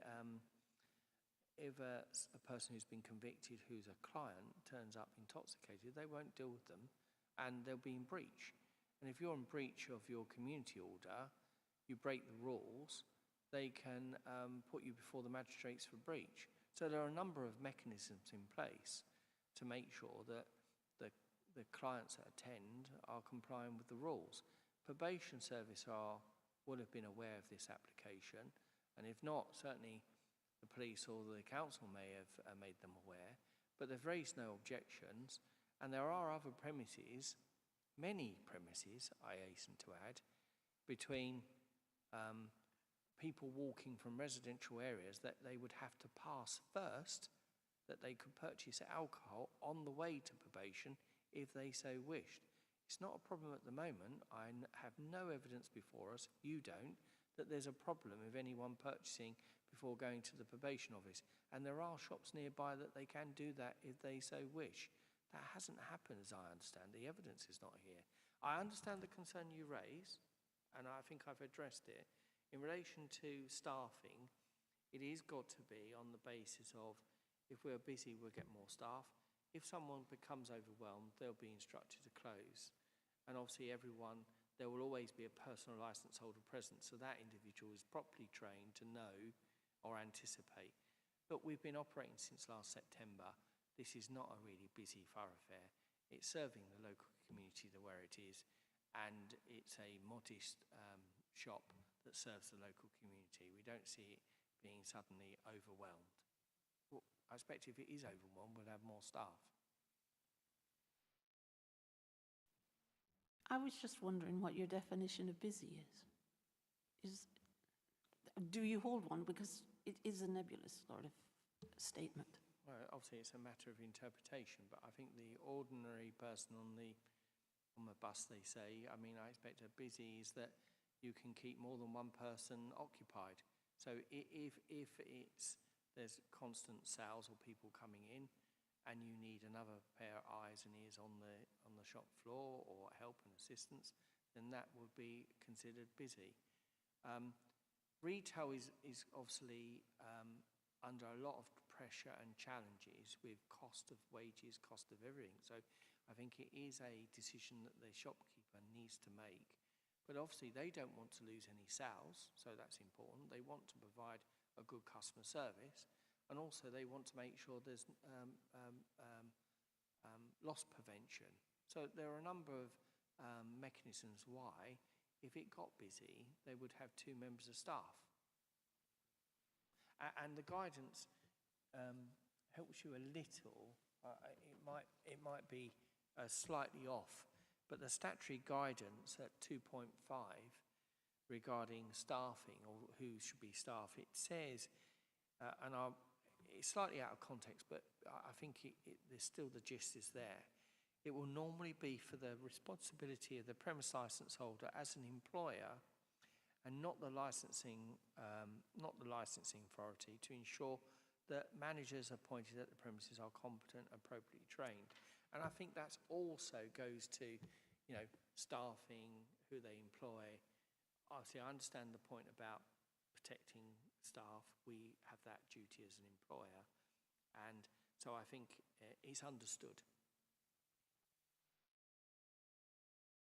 Right. I'm moving on now to the premises itself.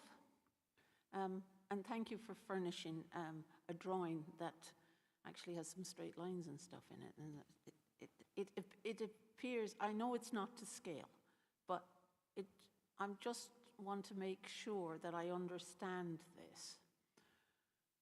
Do you want me to say which page it's on? On page 31, yeah. I'm just looking at the amount of space given over. It is to scale.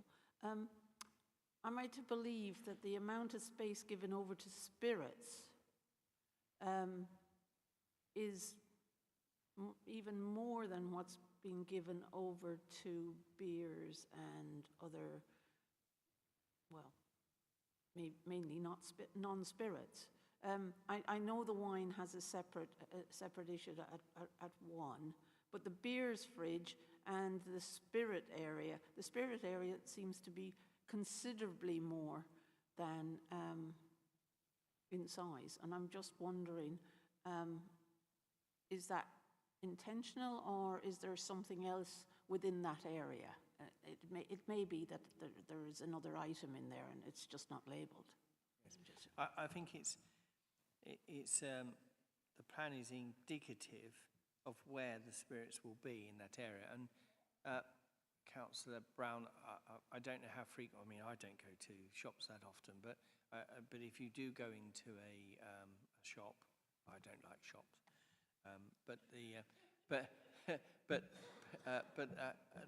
It's nice to have delivery, and I very rarely drink, so I don't really go into a pub either. It's too noisy. I can't hear anything. But it's indicative. If you've gone into a convenience store, you will see behind the counter an array of goods. So it may be batteries, it could be pharmaceutical, it could be tablets and medicines, vapes, tobacco products. So there are a range. Yes, that's correct. We have spirits, medications, vapes, and everything kept on the, behind the counter with everything. Thank you for that clarification, both. I'm very happy to receive that. I just wanted to draw out all of that. Thank you. I don't have any further questions. You'll be happy to know.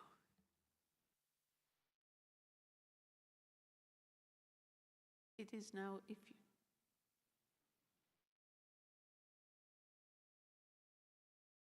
it's now the turn of the objectors to speak about your representation and call any witnesses. Chair, could I ask for a 5-minute adjournment, please? Just Is for everybody a quick happy visit. to have a quick comfort break? Yeah, good. Thank you.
Can I ask the objectors to speak about their representation and call any witnesses you have?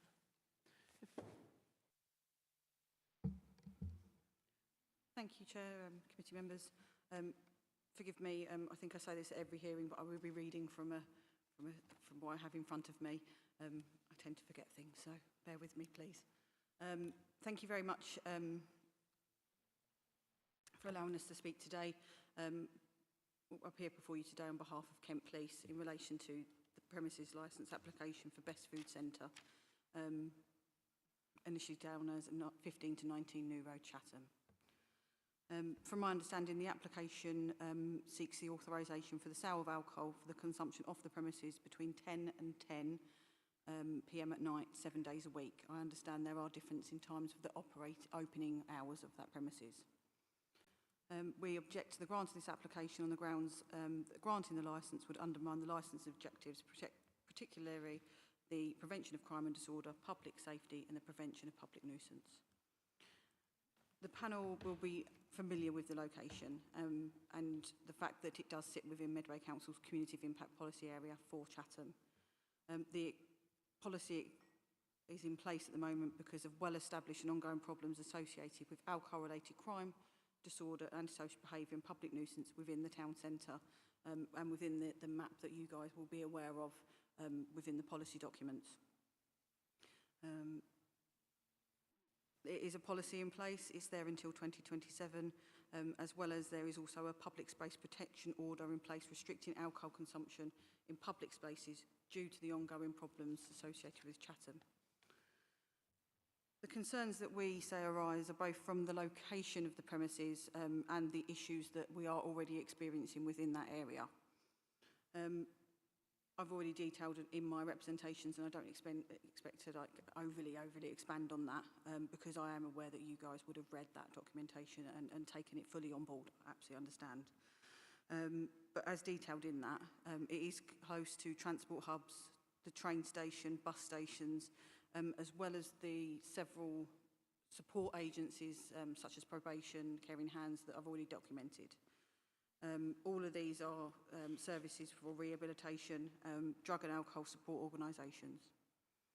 Kent Police consider this to be a particularly sensitive location where alcohol-related issues are prevalent in the area. And I know that Mr Dadds has touched upon that already, saying that they are sporadic, but in my view, it goes to show that there are alcohol-related problems associated with Chatham. And the agencies that I provided in my representations are just to highlight to you guys exactly what those are. Kent Police evidence that we've provided demonstrates alcohol-related antisocial behaviour continues to be a significant problem within Chatham Town Centre. I detailed within my representations, initial representations this is, 29 individuals were issued with community protection warnings for alcohol-related behaviour. 16 of those individuals then progressed to a community protection notice and 9 were subsequently arrested and prosecuted for breaches of those. I've detailed in my reps exactly what each one of those different notices and warnings mean. This, I say, demonstrates ongoing enforcement activity by Kent Police and by the Community Safety Unit to address alcohol-related issues in the area. Now, since submitting my initial representation, I've been aware of further information which has become available to me, and I have supplied that as supplementary information for you to have a read of. In Kent Police's view, that strengthens the concerns that I've already identified. Chatham Town Centre has been identified by Kent Police, by Medway Council and partner agencies as an area requiring coordinated response to crime, antisocial behaviour, vulnerability, street drinking and wider community safety concerns. As a result of this, Chatham has been selected as a location for Clear Hold Bill programme, which I've explained again in my representation what that means, but you should be aware that it is a programme designed around three phases, clear, hold and build, with the overall aim of reducing crime and disorder, tackling antisocial behaviour, addressing vulnerability and improving public confidence and supporting a safer and more sustainable town centre environment. In my view, the existence of a significantly multi-agency initiative is relevant to the licensing objectives, with particularly the prevention of crime and disorder, public safety and the prevention of public nuisance. The programme demonstrates that partner agencies have identified continued concerns within Chatham Town Centre and are committed to substantial resources to addressing those issues. Whilst I do understand and recognise that every application should be determined on its own merits, I would invite members to consider whether the addition of clear hole build and the addition of another premises selling alcohol within that area would either support or undermine the licensing objectives that Clear Hole Build are trying to work upon. In addition, I've also updated the figures referencing the reference for the original representations regarding the community protection warnings and community protection notices. I don't have that information. Can you tell me what page number it is on the agenda, please? I don't have the agenda to hand. It has all been supplied. If I could just give them the page number so I can have a look.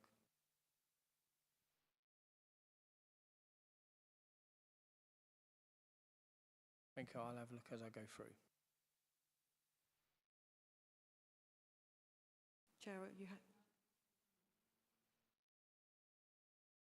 you happy for me to continue, Chair? Thank you.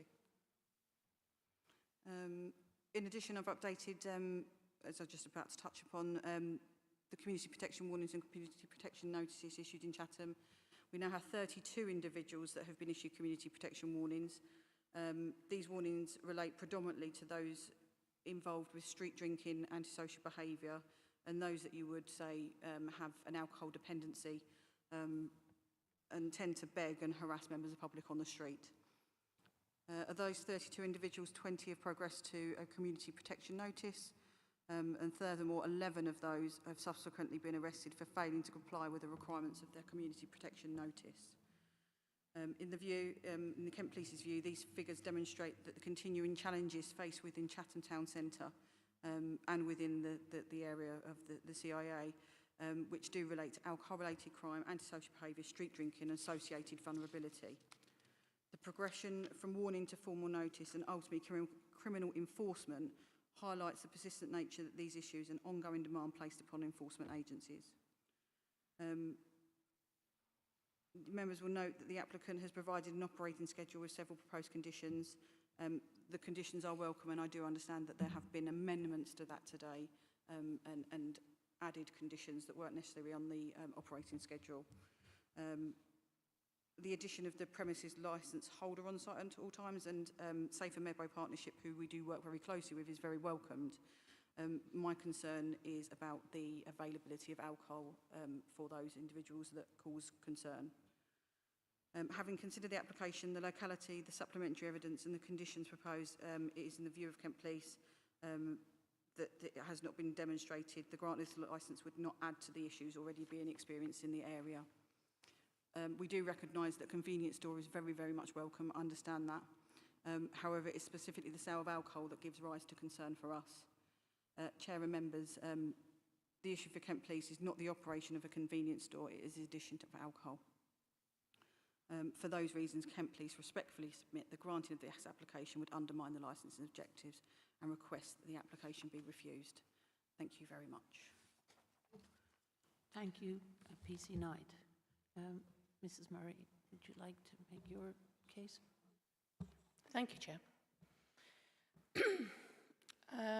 So, this premises, as you're aware, is located within the Chatham High Street Cumulative Impact or Cumulative Impact Assessment area, and there is very strong evidence of high levels of alcohol-related crime, disorder and public nuisance associated with the density of off-licences in this area, which your committee and the council accepted when the CIA was reviewed. I'd also like to remind the committee that this area has many residents. It is a very residential area. There are houses or of multiple occupation surrounding this shop, and it leads on to lots of other residential areas up towards the Mount and further into Jenkinsdale and through there. I'd like to refer you to pages 37 and 38 of the agenda. The CIA area straddles two wards, Chatham Central and Brompton Ward and Fort Pitt Ward. As you're aware, the Council Business Intelligence team produces ward profiles, and part of that are crime rates. And these show that Chatham Central and Brompton Ward has the highest rate of violent crime and antisocial behaviour cases per 1,000 residents in Medway, and Fort Pitt Ward has the third highest. The rationale behind why I've included these figures is fully explained in my Annex 1 at page 41. I won't go into that, but I know you would have read it. These figures have been supplied by myself, along with the publicly available crime figures in the annex, to show that alcohol-related crime and antisocial behaviour in this area is still high and was not just an issue 2 and a bit years ago when the CIA was last reviewed. I'd also like to address Mr. Dadd's point earlier on of offences of violence that happen in the home, and the implication that I received from that these should be excluded from your considerations, and that more than one call by a victim makes it somehow less. There is very strong evidence that domestic abuse is associated with alcohol consumption, and I'd like to remind you that high levels of domestic abuse in this area form part of the evidence that you accepted for the formation of the CIA.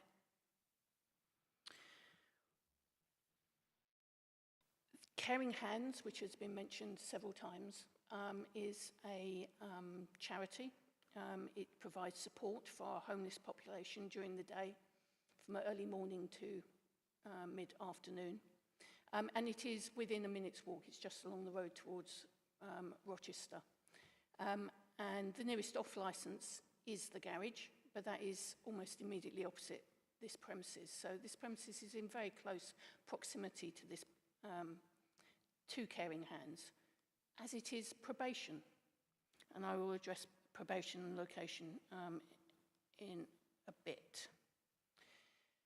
So there's also the Chatham Public Spaces Protection Order, which has been mentioned by my colleague from the police, also known as the PSPO, and this is in force due to issues with alcohol-related antisocial behaviour, and it covers the majority of the Chatham CIA area, and the map can be found on page 38 of the agenda reports pack. There is a general problem in this area with street drinking, antisocial behaviour and associated litter, which I have witnessed. There are discarded cans and bottles, broken glass, and evidence of public urination and defecation in alleyways and public areas all around Chatham High Street and in this area. There's been particular concern over the last year with private security being employed to walk along the high street to provide reassurance to the public, in part due to alcohol-related antisocial behaviour, and this has culminated in clear hole build, as has been explained by PC Knight. I have walked around this area, both in response to this application, and I do it generally anyway, throughout the year. I have seen alcohol-related litter throughout the high street and surrounding area, and I have attached evidence of examples of this in the photographs. I think it's page 48 onwards, you'll be able to find it in the pack. And it is specific to this area. I've been very clear that I have walked in very close proximity to the shop. So it's not just the high street. Although the high street is only 2 minutes away, it doesn't take long to walk down to the high street or walk up from the high street to this shop. And I would argue that the high street is in the immediate area to this premises.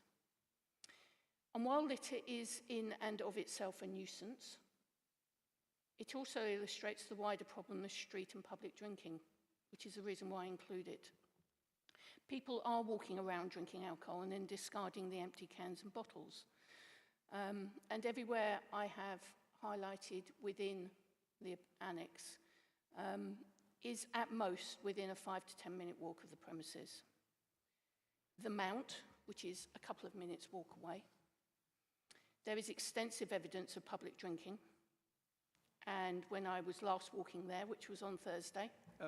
Chair, could I ask it, because I'm finding it difficult to follow, the representative is talking about Caring Hands, the Mount, where is it in the representation that I can follow? Because it looks like maybe new information has been added. And I know you can amplify, but it shouldn't be new. And if we're talking about last Thursday, that's not appropriate.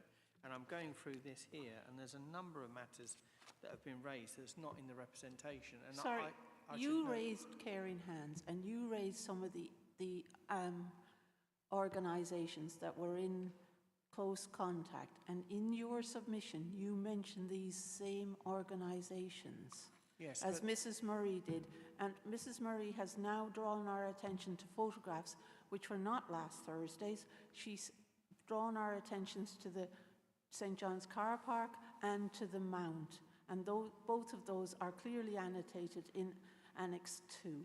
Right, Chair, I didn't say that, and what I'm saying is that I am entitled to respond to what the police have written, and they referred to those organisations. Miss Murray has made a representation that's in the pack. She's entitled to speak to that and amplify it, but she's not entitled to add anything new without my consent today. So she was just about to talk about things last week. She's adding new things on here. I think she's entitled to tell you that she walked the area last week. She's not. She's not, Chair. And the point is that... Well, you were entitled to tell people you didn't like shopping. I don't see why a remark like, well, let me walked tell you the why. area. Let me tell you why, because it's the law. You have to follow the law. I'm not being rude. You have to make sure, as a tribunal, that you're sitting impartially, fairly, and that any representation made must be made within 28 days. Once a representation is made, you're entitled to amplify it but not add anything new. And at a hearing, the regulations make it clear, anyone making a representation, if they want to add anything new, I'm entitled to object completely, outright. There's no discretion for you. And the reason why is that I'm entitled to respond, but they're not entitled to add new. And that's the law. That's how it goes, because it's make sure it's fair. So if she refers to something last Thursday, how is that fair for me to respond today? It isn't. Whether I like a shop or not is not relevant. But I'm entitled to respond to anything that is said. The rules are different for me as they are to this lady, Miss Murray, because she has to make a written representation in 28 days. She's not allowed to add anything new. I don't think she added anything new. She drew our attention to the photographs already taken. No, she was adding new. She was going to talk about last Thursday. No, she said she walked the area last Thursday. She didn't refer to any new photographs. Refer to your legal advisor, I would say, urgently, because you're going to make an error of law. I think let's just calm things down a little bit here, shall we? First of all, you have mentioned yourself observations, yeah, of the streets you've gone down, etc. I'm not actually clear what you're saying in terms of Miss Murray's evidence so far. Do you want to be specific as to what you're objecting to and what she said so far? Do you want to be specific about that so it's on record? Yes. I'm not tied by the same rules of making a representation, because I'm not making a representation in 28 days. I'm entitled to respond to anything that is raised in those 28 days or anything that's amplified. Of course, I'm entitled to do that. In relation to Miss Murray, she's mentioned a number of organisations which are not in her representation. She's also just about to talk about observations that she made last week in a walk. She's not... what she's about to do in the future. No, Sorry.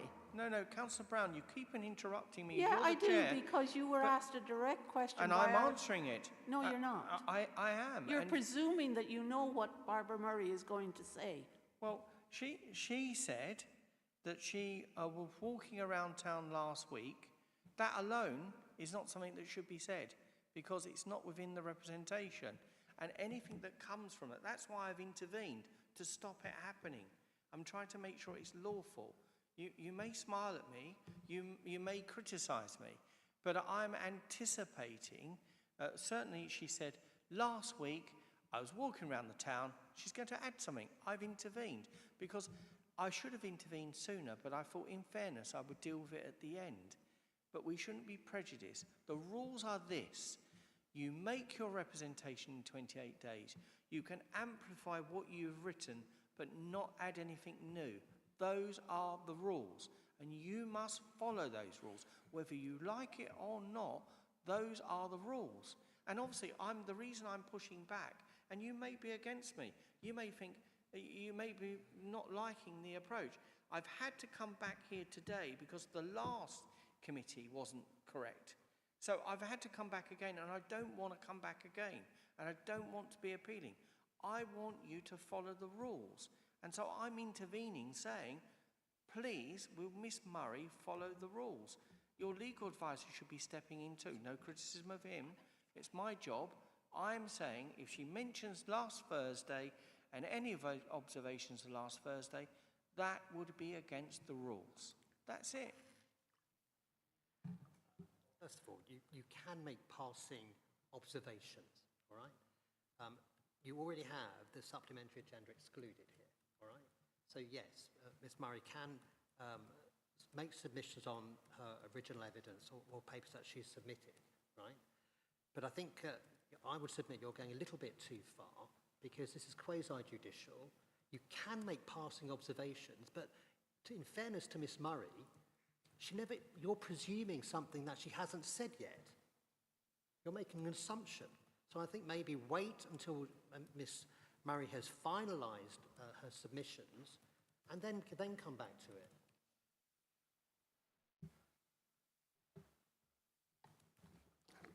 Mrs. Murray. Thank you. I would say that I have made mention of this in my reps, in that a member of public health staff, and I'm reading directly from my representations, has walked in the Chatham SIP area, and I'm talking about street evidence of alcohol-related street drinking associated litter. And I would submit to you that I am just expanding on that, in that I bringing in my most current observations of that. However, I will carry on.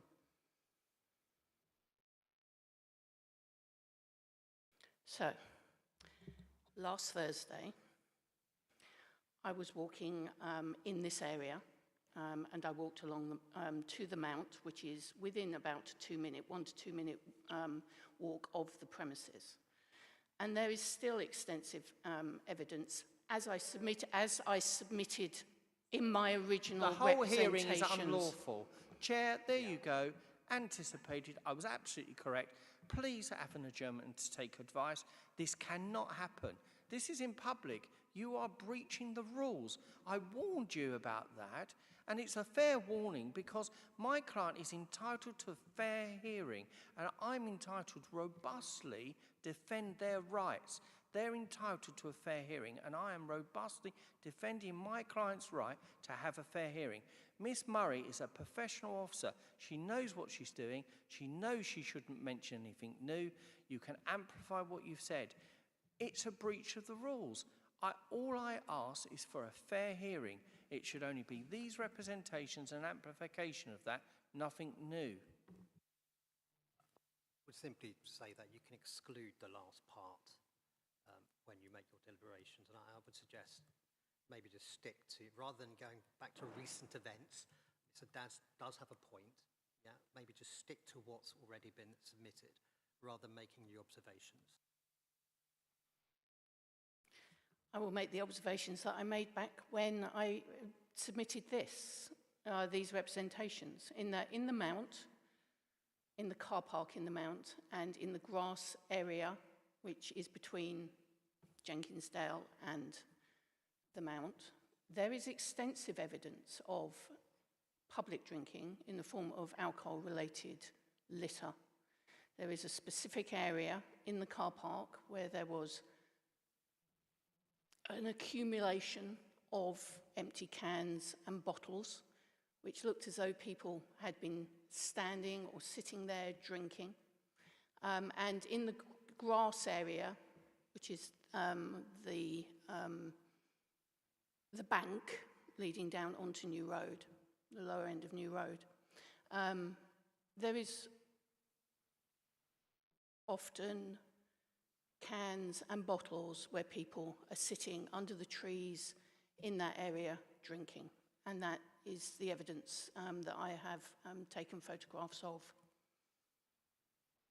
I'd also say that many of the products shown in the photographs are not high-strength beer or cider. There's Stella Artois, Budweiser, Strongbow, Country Choice, and there are also bottles of spirits, all of which could be sold by the premises with the offered restrictions of 6.5% ABV.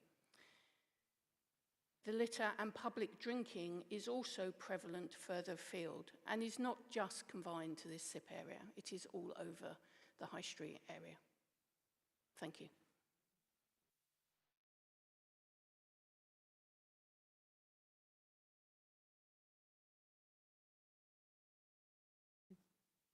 Now your turn to ask the objectors questions.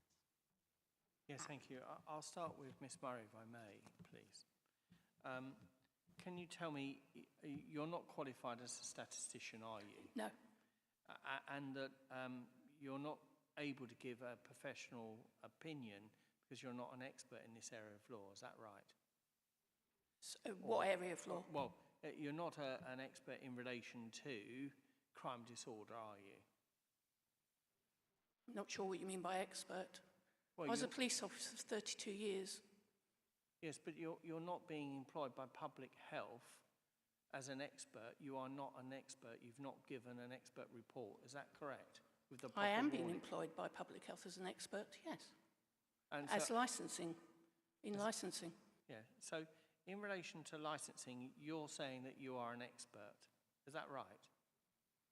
I'm not sure what you mean by expert. I have been employed by public health to represent the Director of Public Health in licensing.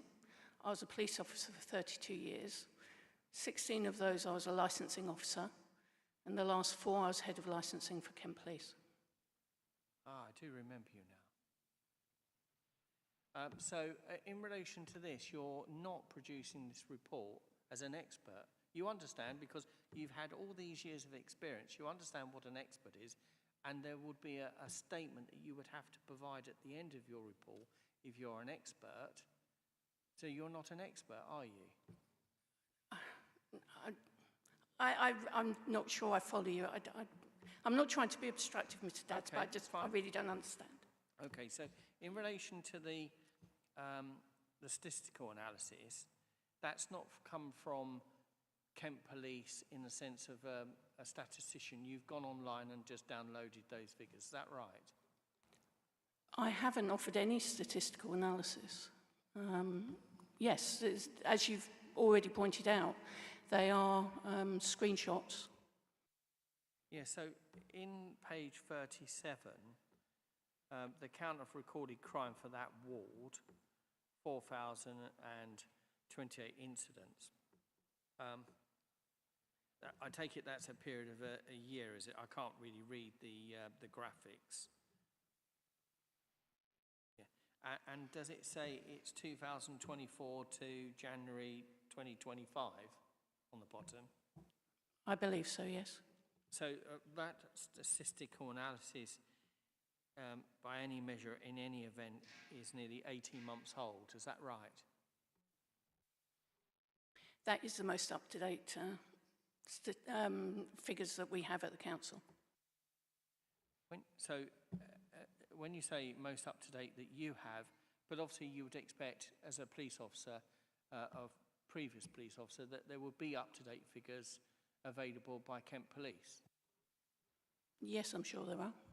In relation to the 4,000, for example, can you tell me when within this data set that has been provided at page 37, can you tell me how many of those matters relate to alcohol from this data set? As I said, I'm not a statistical analysis. This was done by the business intelligence team, so I can't answer that question. But is it fair to say that out of those 4,028, you can't say whether any of those are alcohol related in relation to this table. The level of violent crime and antisocial behaviour, which is shown separately, have both been shown generally to be alcohol related, or a good proportion of them, which is the reason why I have included that. I certainly am not saying that anyone in particular is alcohol related, because obviously I can't.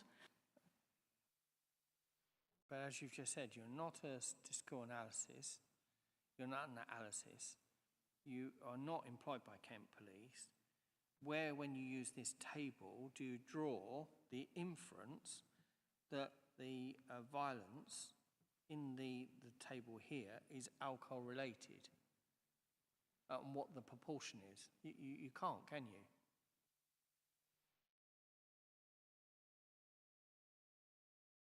There is more general research, academic research, links to which I've provided in the annex, which links violent crime and antisocial behaviour to alcohol. I'm not making any claims to these figures above just to produce them for you, for your information, and for you to make a decision around and to take them into, or to note these figures.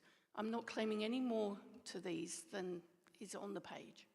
So, Chair, before you interject, I'd ask you to act impartially. Pretend that Miss Murray is not part of the council, and I am equally entitled to ask questions of clarification, and I want to continue to do that because this is very important.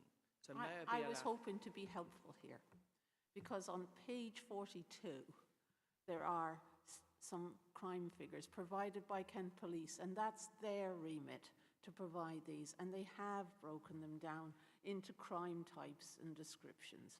So just to be helpful, there has been further information. If you would like to treat it in a way of, we've got some high-level stuff, which is sort of as of the date it was published, and then we have some more drilled down stuff in the last 12 months, So I think your worry is overcome by the fact that we actually read all the papers and we didn't just cherry pick.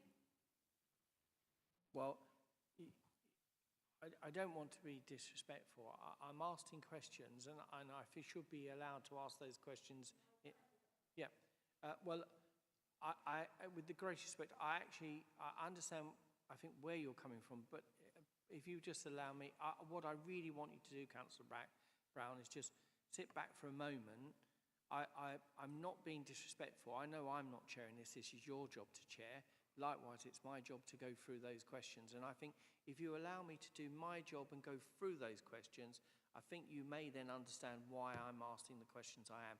It may not be apparent now, but I'm hoping as I move along, it will become clear, if that's okay. May I continue? Yeah, I know, I understand that. I understand. No, that's fine. So, Councillor, Miss Murray, so in relation, you just said, look, you're just, if I don't want to put words into your mouth, but in effect you're saying, I'm just providing what's on the page, I don't make any claim about it, I'm just putting the information on the page. It is what it is. Is that my understanding from what you said? Yes, that is correct. Yeah. So you can't break down these figures in any more detail about what is alcohol related, that's right, isn't it? Yep. Yes.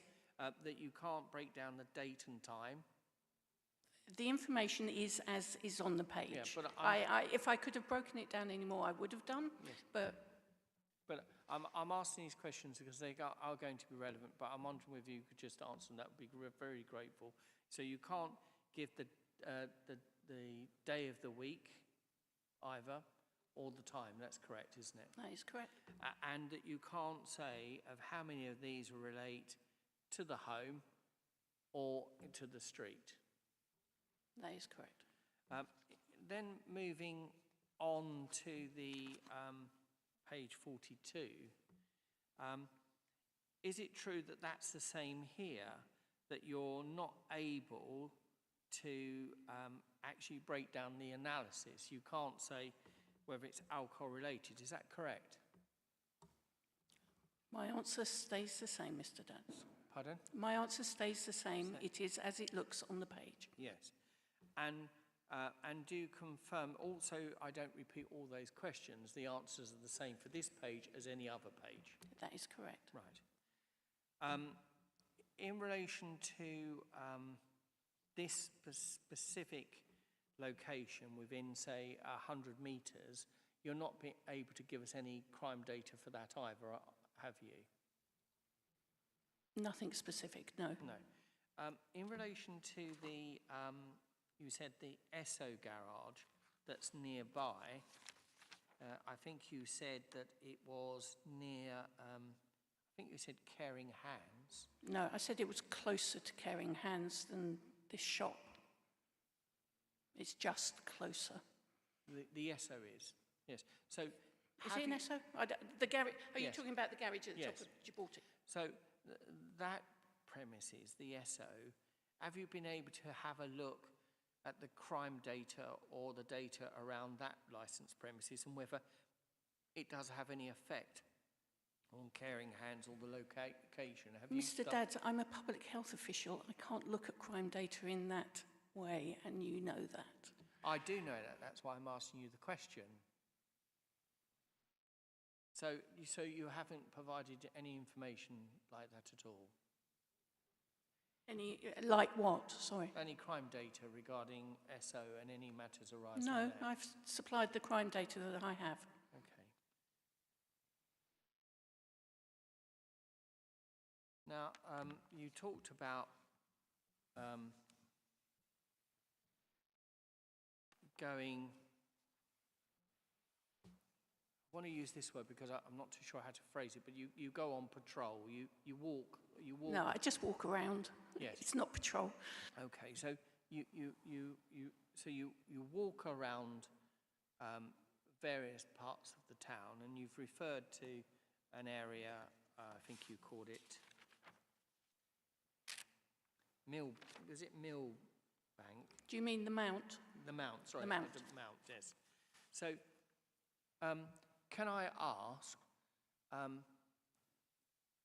in the last year, and I think you've given evidence to this before, is it right that you maybe walk around once a month? Is that right?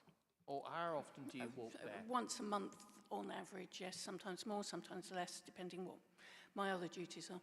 Okay. Can you tell me, street cleansing, how often do street cleansing clear that area? Do you know that? I have no idea. In relation to litter that you've seen, could you tell me, when you talked about the Strongbow, can you tell me how long that can that you observed, how long it's been there? I do not take pictures or observe or note cans that are rusted and obviously been there for some time. I do know that when I go back to areas such as the Mount, the litter that I see is very often different from the previous time that I have been there, and it would have been cleared at some point. This litter is always reasonably fresh. I obviously can't say how long it's been there. I have no idea, but I would say weeks rather than months or years. And have you, can you tell me how many reports have you made into the police about seeing anyone in the last 6 months? Because it would be a public record, or of record. Can you tell me how many times in the last 6 months have you reported to the police actually seeing street drinkers in the Mount? Why would I report it to the police? So I mean, the answer is no, but I don't know why I'd report it to the police. I'm more likely to report it to our substance misuse service, which is the job that I do. But have you done that in the last, have you observed anyone in that area in the last 6 months? You've maybe been there 6 times. Have you witnessed anyone and reported seeing someone to the substance misuse or the police or the licensing?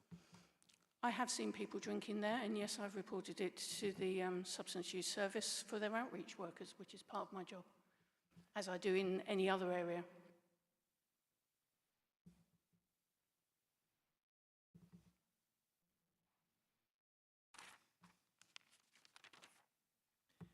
And so that I get it read, do you report this to the licensing authority at all?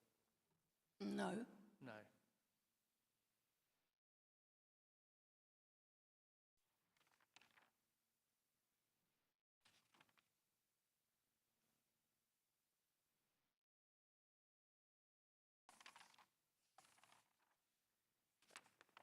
In relation to the individual, sorry? Sorry, I don't know if you've exchanged something and you were laughing. I don't know if I've said something wrong.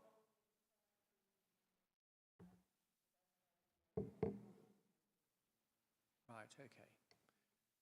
In relation to the police, we've heard, Ms Murray, that a number of individuals are on the community behaviour orders. Do you engage with those individuals, or that's separate? No. Okay. Right. I want to ask the police some questions, if I may.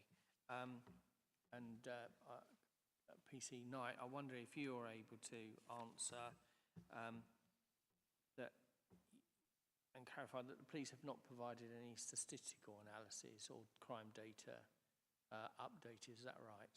Apologies, this is a little bit awkward. Police have not provided any analytical data, crime data. The data that we've referenced is regards to the data that was collected regards to the CIA. A lot of work was put into that, a lot of crime data was put into that. That is still in effect, so that's what we base ourselves upon. Yes, no data has been provided. Thank you. Can you just help me? I must say, I think I looked last time and I can't recall, but I think the policy is about 3 years old.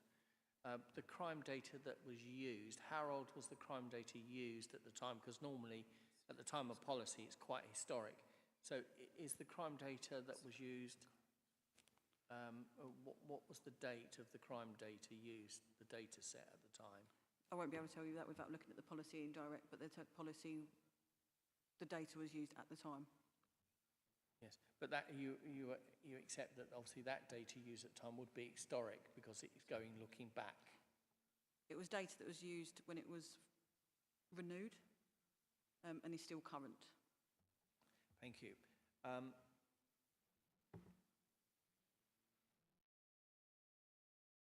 No matters arising at this premises or within the vicinity with it since September and now, is that right? Since September. And now? Of 2025? Yes. When it first opened? Yes. I haven't had any reports of any alcohol-related use at the premises because it's not selling alcohol. Yeah.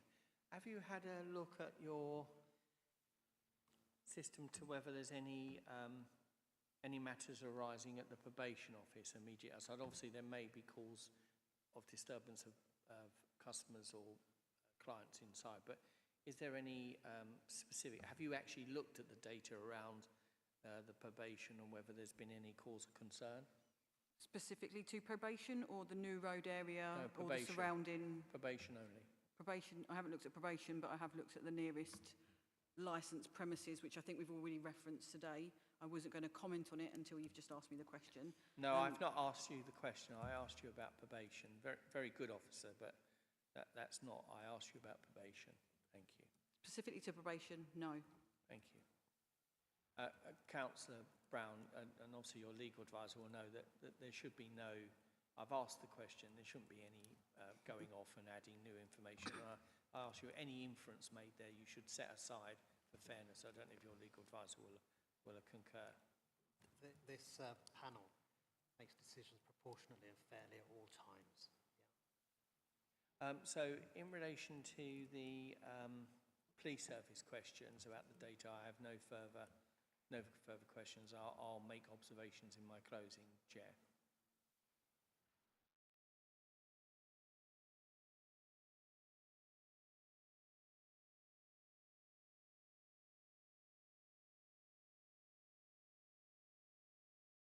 I've got a question for the police. And rightly so, when you were answering the question on the policy, it was historic data. Can you just clarify the crime type description data that was provided at pages 41 and 42, just the time and... Of course, Chair. The data that you were referencing earlier is, Ms Murray, is the one that were provided that. It came from the Kent Police website, I believe. Thank you.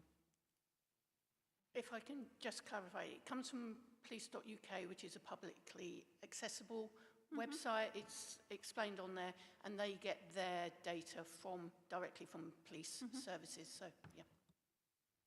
I beg your pardon for it, because it had the police logo on it. So I apologize that I presume, because the source data is from the police, that as it has just been reproduced, it is helpful and it is detailed, and I will use it as evidence because it is written and it's consistent. Thank you.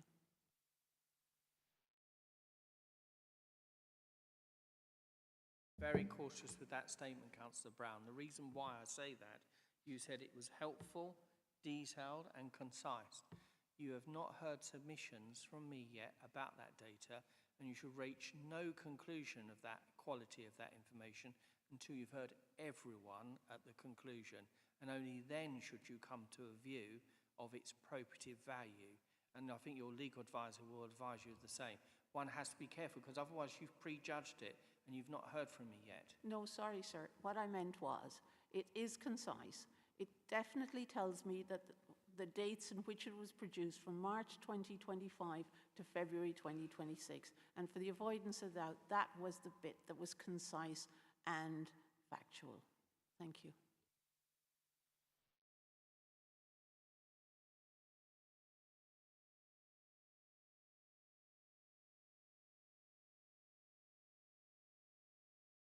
I now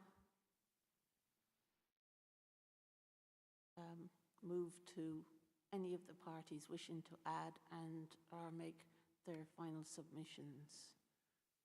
Have I got any from Public Health? If I may, Mr. Chair. Thank you. Thank you, Chair. So, while the statutory guidance, as Mr. Dadds explained right at the beginning of this hearing, concerning a CIA has been changed, a CIA is still contained within the statutory guidance, and the way of supporting and reviewing an assessment is still part of legislation. Therefore, legislators still believe that this policy or assessment has a value. It has a meaning. And the meaning from the guidance, the statutory guidance, is clear, that it is still a tool to, and I quote directly from paragraph 14.24, to limit the number or types of licence applications granted in areas where there is evidence to show that the number or density of licensed premises in the area is having a cumulative impact and leading to problems which are undermining the licensing objectives. The evidence used to support the CIA, which was, and the evidence that has been presented to you today by both myself and the police, shows that the issues are still relevant and ongoing, and this is evidence of alcohol-related crime, violent crime, antisocial behaviour, domestic abuse, begging, and street drinking.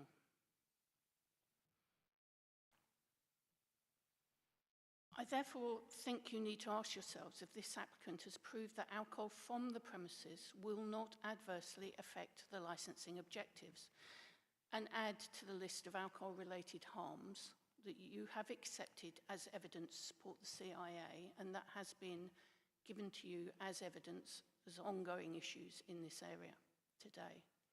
And I don't believe that this has been achieved. The applicant is not able to say that a person buying beer from this shop will not walk around the corner and sit in the Mount car park, drinking it, leaving the litter as I've shown, or ditto that in the high street, leading to antisocial behaviour, which is a very real problem in Chatham High Street at the moment, or any other alcohol-related crime away from this shop. And due to the amount of alcohol-related issues in this and the wider area, the council has decided that shops selling alcohol in this area need to show that they will not add to these issues, and this has not been achieved. The Director of Public Health believes there were no good reasons given by the applicant to depart from your CIA or your policy, and it is reasonable to believe that the sale of alcohol from this premises will contribute towards the alcohol-related crime, disorder and public nuisance in this area, which are both current and ongoing, and therefore the Director would ask you to refuse this application. Thank you. Thank you, Mrs. Murray. Can police, please? Thank you, Chair. I appreciate that. I won't go on too much. We have been here for a considerable amount of time, so please forgive me. Kent Police remain concerned that the applicant and today has not demonstrated the grant of this licence would not add to the community of impact already being experienced with the Chatham Town Centre and surrounding roads. It is in a sensitive area. As already discussed, the problems and the agencies out there trying to help people. I won't go into too much detail about that, but that's already there. The supplementary information I've provided you regarding the joint partnership approach, which includes Medway Council, about clear hold build, and the increase on the community protection warnings, notices and arrests, in Kent's police views, demonstrates that there is an ongoing challenge in that area, referencing alcohol. For these reasons, I respectfully request the granting of this application would undermine the licensing objectives and request that the panel refuse this application. Thank you. Thank you, PC Knight. It's now over to you. Yes, I can't say that this has been an easy hearing. It's not. And I must say, the impression given, not of Councillor Jackson, but yourself, Chair, and Councillor Hubbard, as that there's a predetermination or a bias towards the applicant, towards the responsible authorities. That is a perception that he's felt. It may be that that's not correct, and I hope it isn't. And I ask you to keep an open mind until I've made my submissions of why this application should be granted. You might think that it is quite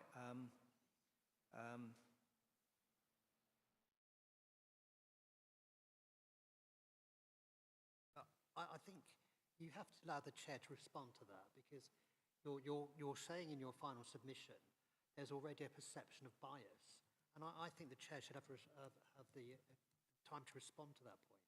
Well, I'm happy to at the end of my submission. I think just being interrupted is another sign of I'm entitled, and I would be criticised for not raising bias at this hearing if I went to an appeal. I think it is incumbent upon me, and I've said it in a polite way, I haven't been rude, but I believe a perception. I mean, Councillor Abbott laughs at me again, but I'm not expecting councillors to laugh at me or smirk at me, and I just don't think it's acceptable.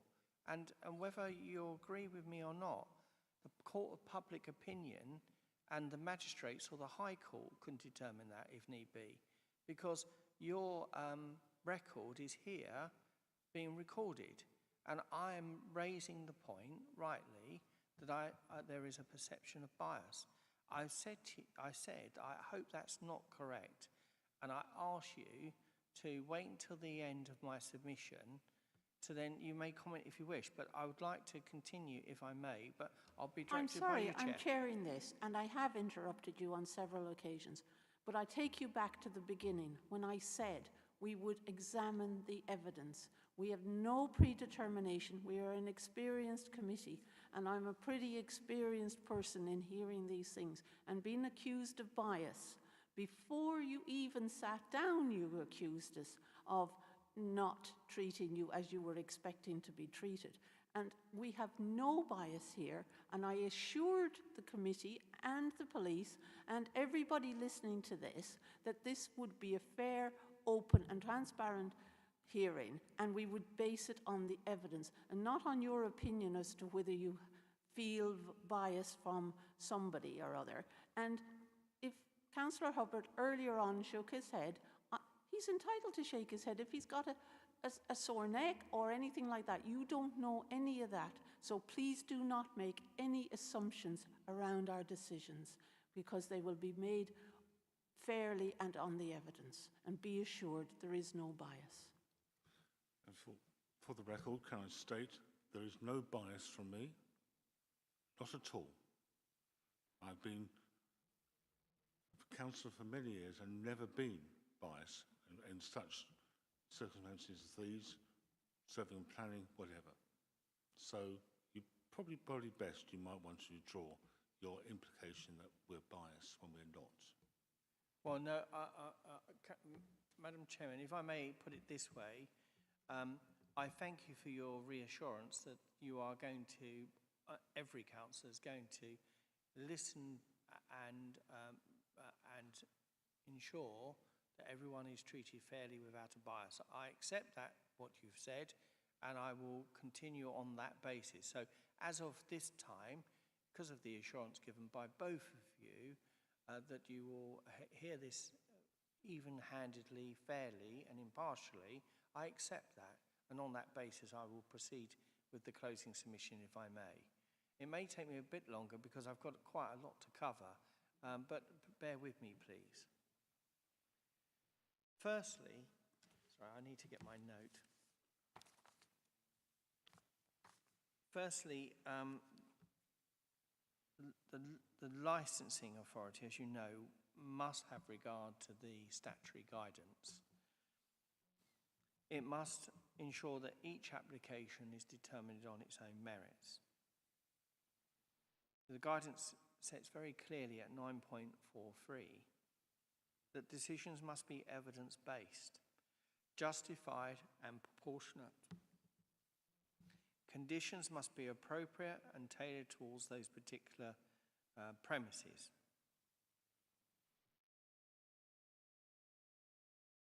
Cumulative impact policies, and I agree with Ms Murray on this, probably not much more, that of course the policy has some value, and I said that from the beginning. What value obviously will determine by yourself. You'll have regard that that policy data, the data set, is at least 3 years old. Kent Police are aware that they have up-to-date information that they could provide you. They could provide you ward data. They could provide you data within close proximity. They could have provided you data of other premises nearby, but they chose in their representation not to provide you that information.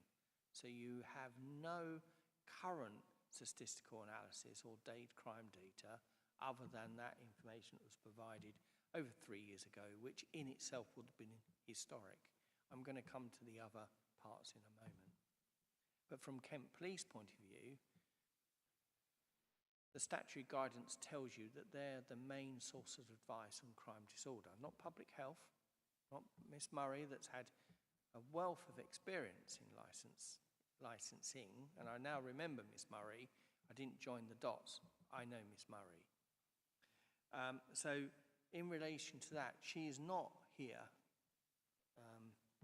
as Kent Police. Kent Police are here, and they have confirmed in answers to questions that I asked about any updated information. They said they haven't, and you'll have regard to that. Now, that's a key point. So in any reasons that you give, if you are against me on that point, you have to say why and set that out within your reasons, because that is a big difference between us. And anyone that has a decision made must know why you've elected one point of view or another, or something in between. The policy itself does not displace the requirement to look at each application on its own merits. As I said earlier on, the council had a hearing very recently in the Magistrates' Court. It's not binding on anyone, but the council reviewed its policy because it used to create a rebuttable presumption, and that doesn't exist. The starting position is that you'll have a strong regard to that statement, that you have an assessment, but that assessment is based on data at least 3 years old and probably much older because it's historical in its nature. Licensing authorities may depart from policy where justified by the individual circumstances. So your hands are not tied by your policy, but you have to have obviously regard to it. And each assessment remains specifically on the evidence you've got and the premises. I'm just setting out some of the principles.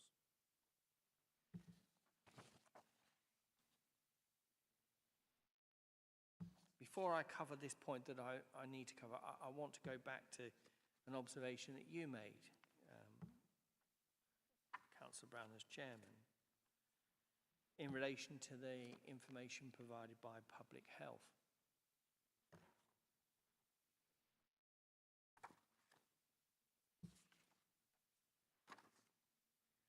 Firstly, the information on page 37, Ms. Murray tells you that she makes no claim. She is not the author of that document. She's not provided an expert report. Your lawyer will guide you what that means. And she's not an expert in data analysis or a statistician. She is not an expert. She may have many years of experience, and I don't take that away from her. I recall her now for nearly over 20 odd years because she was involved fundamentally at the start of the licensing.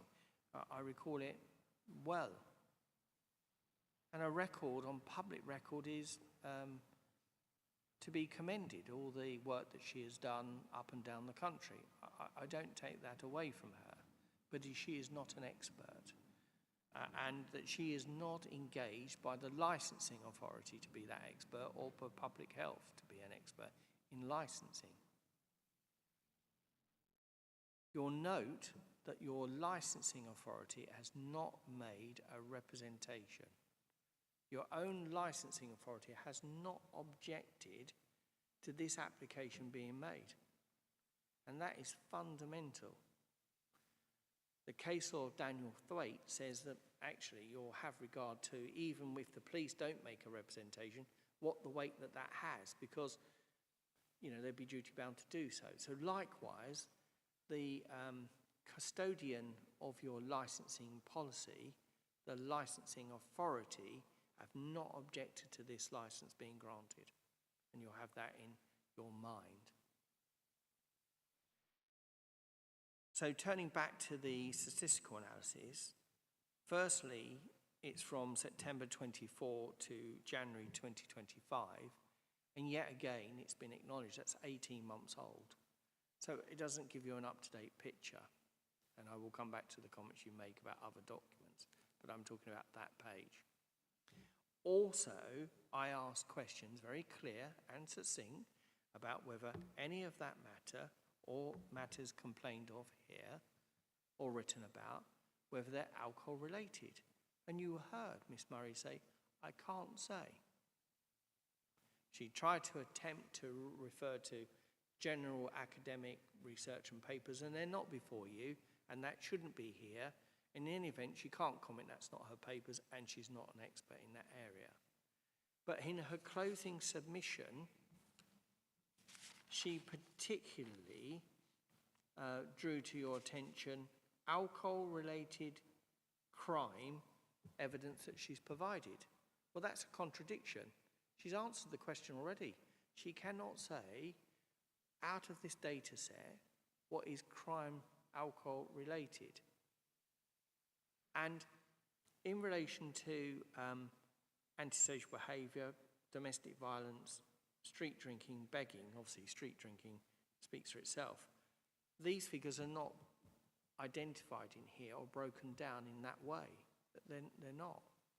They don't give you dates, times, frequency, and it has a nature of it of vagueness. It shouldn't be vague.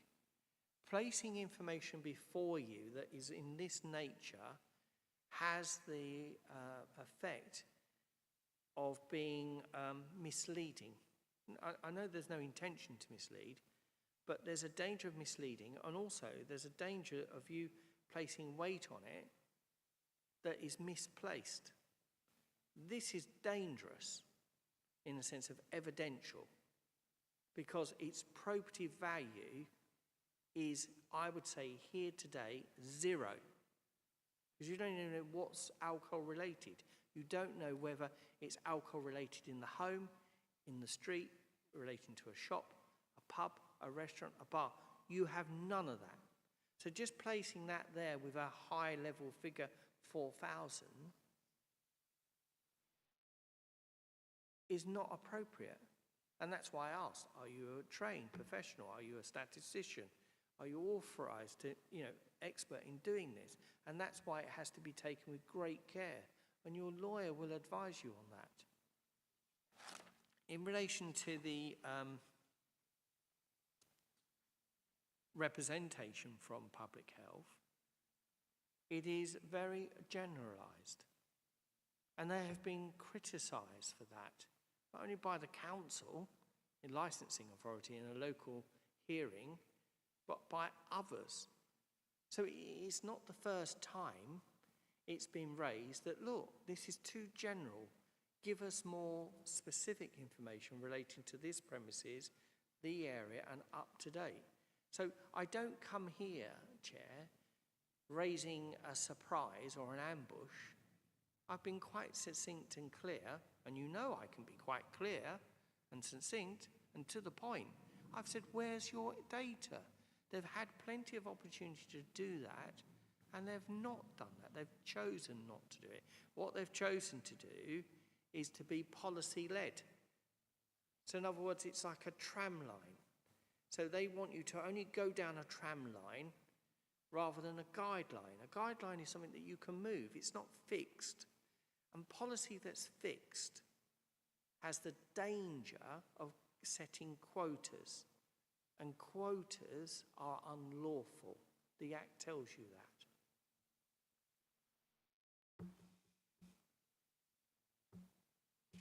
In relation to the other data, which I think you referred to, Chair, that you've had some regard to, at pages 42 and onwards, I know I asked you just to be careful for a moment with some of the words that you used, and you did clarify what you meant, but it could be misinterpreted. You said it was helpful, detailed, concise. But I have a different interpretation, and I'd ask you to reconsider what I say, and it may be that you are still correct in your words in the sense of it's helpful, it's detailed, the date, the time, there's certain information on there that you take from it, but it may be misunderstood. As I see it, this information is not helpful to you, because whilst it may be from March till February of this year, it's not provided by Kent Police. It's cut and paste from an internet or a site on the internet, might be a public available information,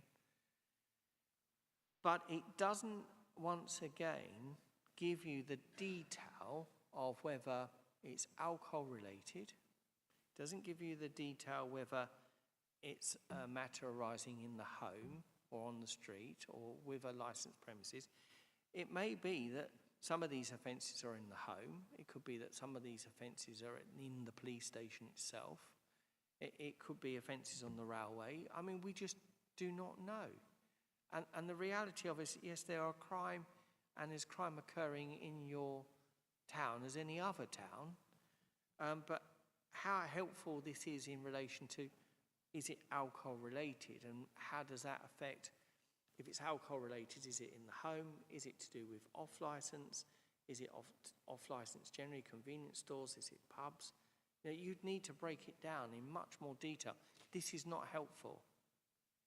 It is not detailed, as I've just explained. It doesn't give date, time, doesn't give any of that analysis. It may be that the violent crime is occurring after 11 o'clock in the early hours of the morning at the pubs and clubs. Well, we're closed by then. You need to know more.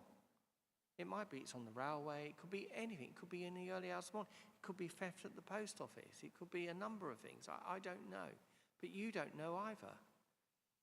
The burden, let me make it this way, both Miss Murray and the officers,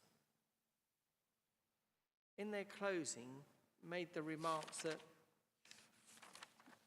we haven't demonstrated.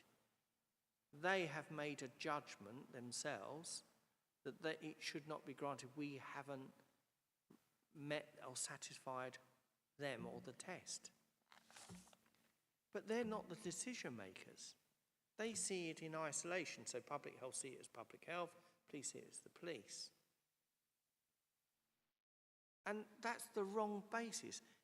They don't make that decision.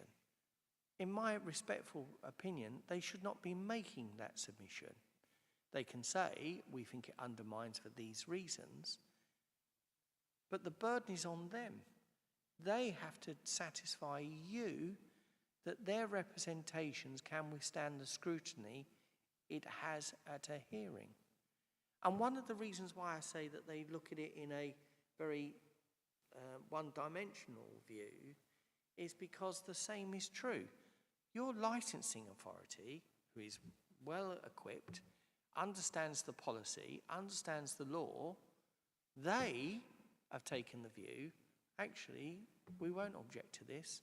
This will promote the licensing objectives. So you'll have to weigh up, well, if public health are saying they've got no crime data, they've got no analysis, they've got historical data, but they're relying on policy, you'll have to weigh that against the licensing authority having up-to-date information, having a view of what's going on, recently updating their policy, having no objection. You've got to decide, well, what's happening here? How do I make that decision? Why do I favour that over licensing authority not objecting? For example, you may weigh in favour, well, no resident has raised any objections. They're the ones locally. We're being told this is a very residential area. It's definitely a 5-minute walk to the town centre, and it's definitely 2-3-minute walk to the Mount. And there's residents around. No resident has raised an objection. I ask you that as well. You have to weigh that up. Even though they're not here, they are here. You have to take into account the residents have not objected. And that's a real plus for us. It's been advertised. Not advertised once, it's been advertised at least twice.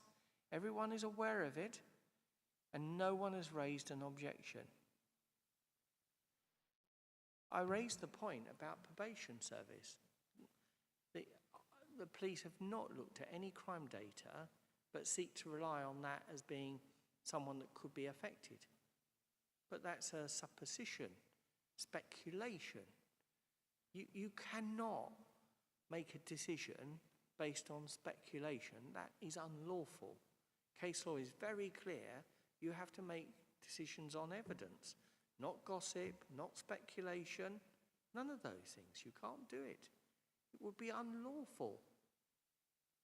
Probation haven't raised any objection.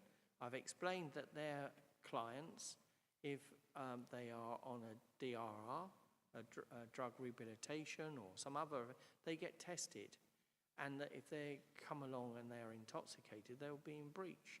And there are mechanisms to deal with that. But there's no evidence that any of that is occurring here. And we've just heard there are shops selling alcohol and petrol stations and other places that if you walk to probation, you've got to walk by first. You know, I'm really hoping that you will accept in the real world, in a practical world, if someone wants to buy alcohol in your town, they can buy it freely in a number of places on their way to Caring Hands or any open road or any other place. They can. Granting this license will not undermine the licensing objectives. From a practical point of view, it will have no material difference. None. In fact, we will have robust conditions, probably stronger conditions than those other shops that they could pass and buy alcohol from. We are really tying our hands with the conditions we're offering because of the submissions made. Ordinarily, these conditions would not be imposed like this, but they're being made to deal with the submissions that are made, notwithstanding they're vague. So in relation to the data set and the updated data set, it's not provided by the police, it's provided by public health, it's not broken down into detail. And you have to ask yourself this question: why is public health providing information from the police service when the police service are not providing it themselves? That's a big issue. And the police, in relation to their additional information, I would say this. I didn't interrupt at the time, but please, it's a very clear rule that you have to, when you make an application, you advertise at the shop and you advertise in the local newspaper circulating, and the licensing authority in turn also circulate it to the responsible authorities. Everyone gets 28 days to make relevant representations. After that has closed, the case law, I believe it's Royal Albert Hall and Westminster, makes it absolutely clear as a guillotine. It falls. No new representations are to be made. You are only allowed to amplify what is already written, and the reason for that is fairness. So then the applicant is given those representations, 10 working days notice of a hearing, and they can prepare to respond to what has been written. And when they come to a hearing, they have to accept that people may amplify what they've written, but they must not add anything new. But by adding something new, you place the applicant on a disadvantage, a prejudice, or they can't respond. Look, I mean, I'd ask you to bear that in mind when you look at the amplification or new representations. Anything new you should not take into account. But in any event, the information is vague again and generic.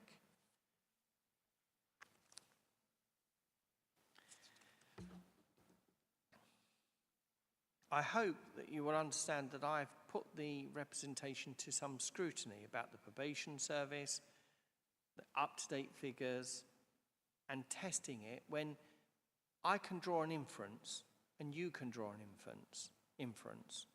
Because the Kent Police do have that information, but choose not to bring it, you can draw an adverse inference from that, or an inference in favour of us, because they should have brought it.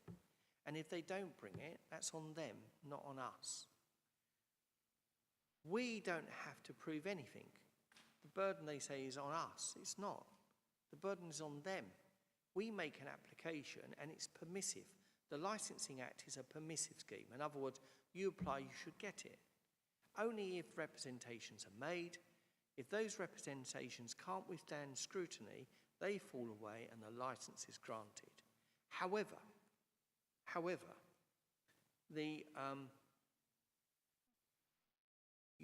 I read the paragraph out to you about your decision-making powers, which you know, but I'm going to repeat it to be clear.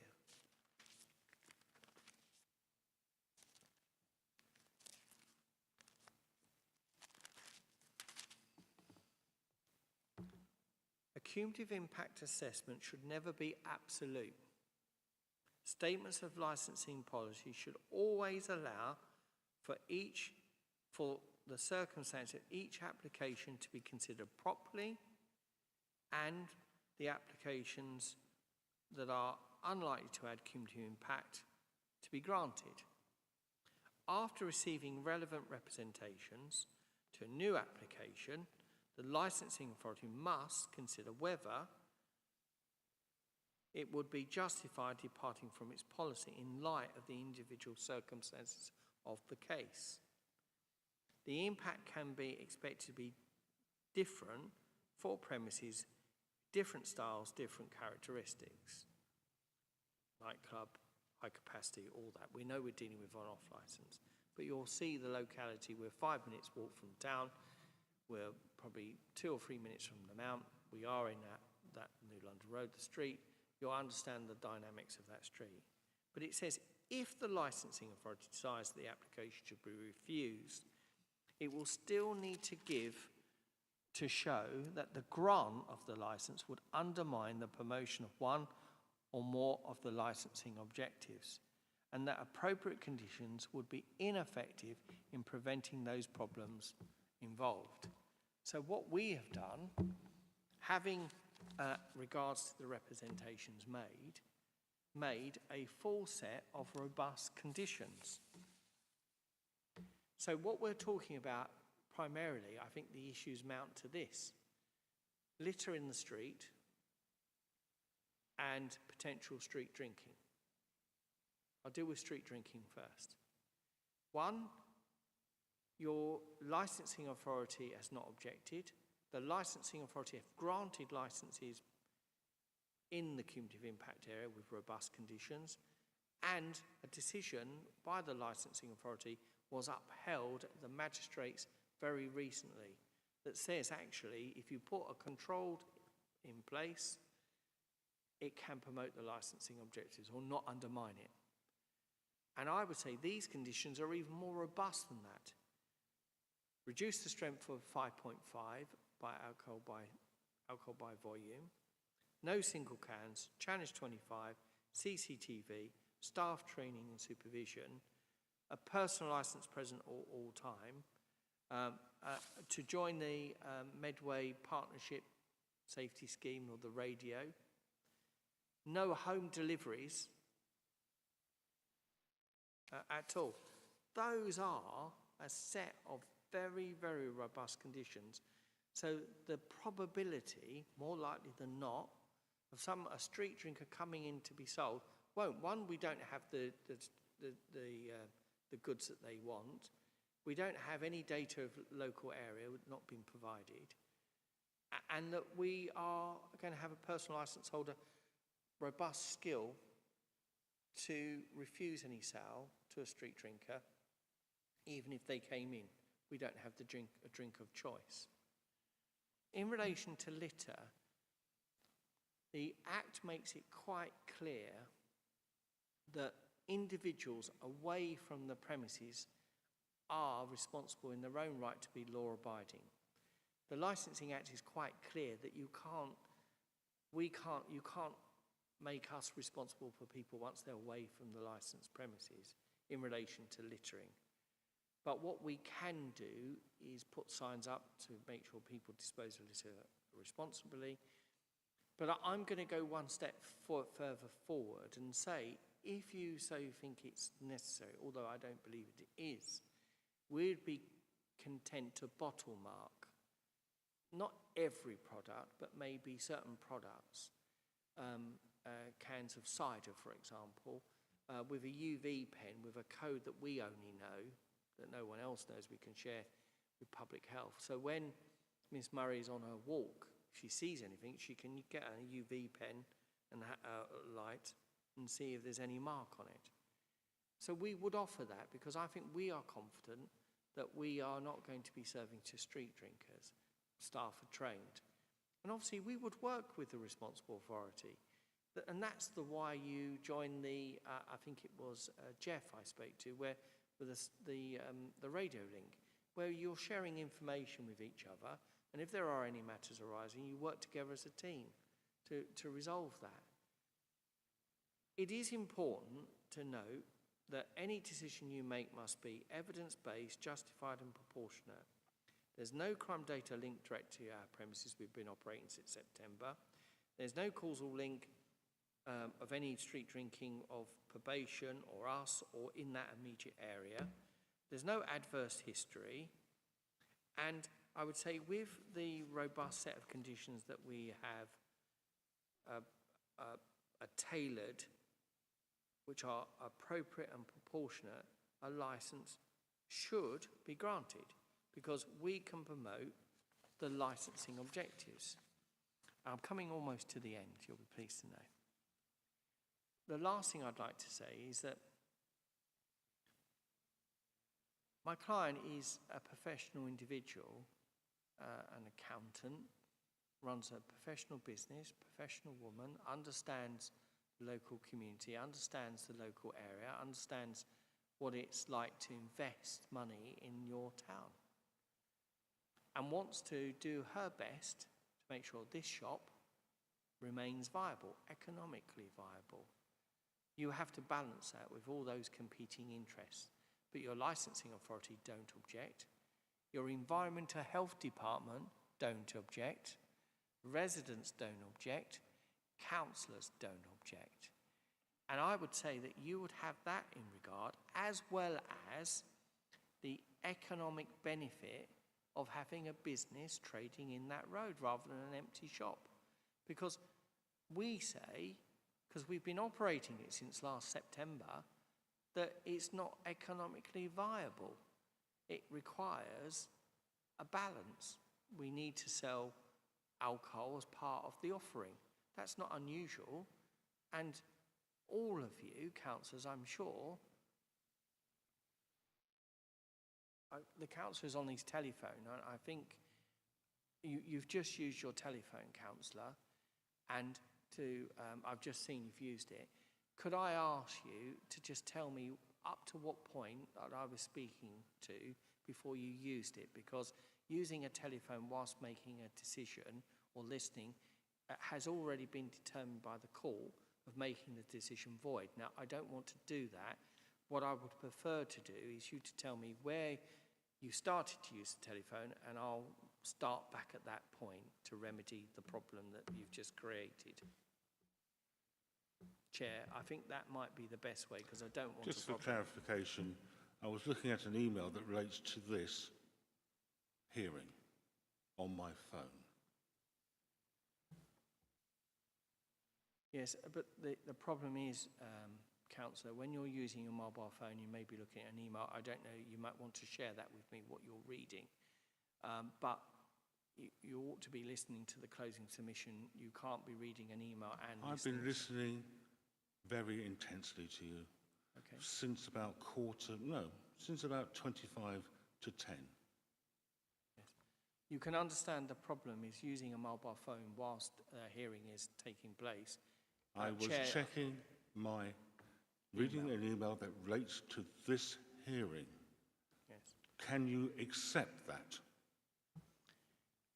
Chair, I raised the point through you, is that using a mobile telephone during a hearing, even if it's reading an email that may relate to this... I also use my laptop as well. Pardon? I also use my laptop as well. You are implying that I shouldn't use my laptop to look at emails and information relating to this hearing.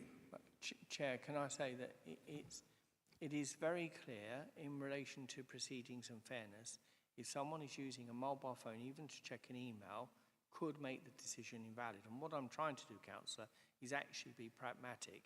I've brought it to Can I suggest we... can I finish? Can I suggest we actually abandon this meeting and reconvene at a later date? Absolutely not.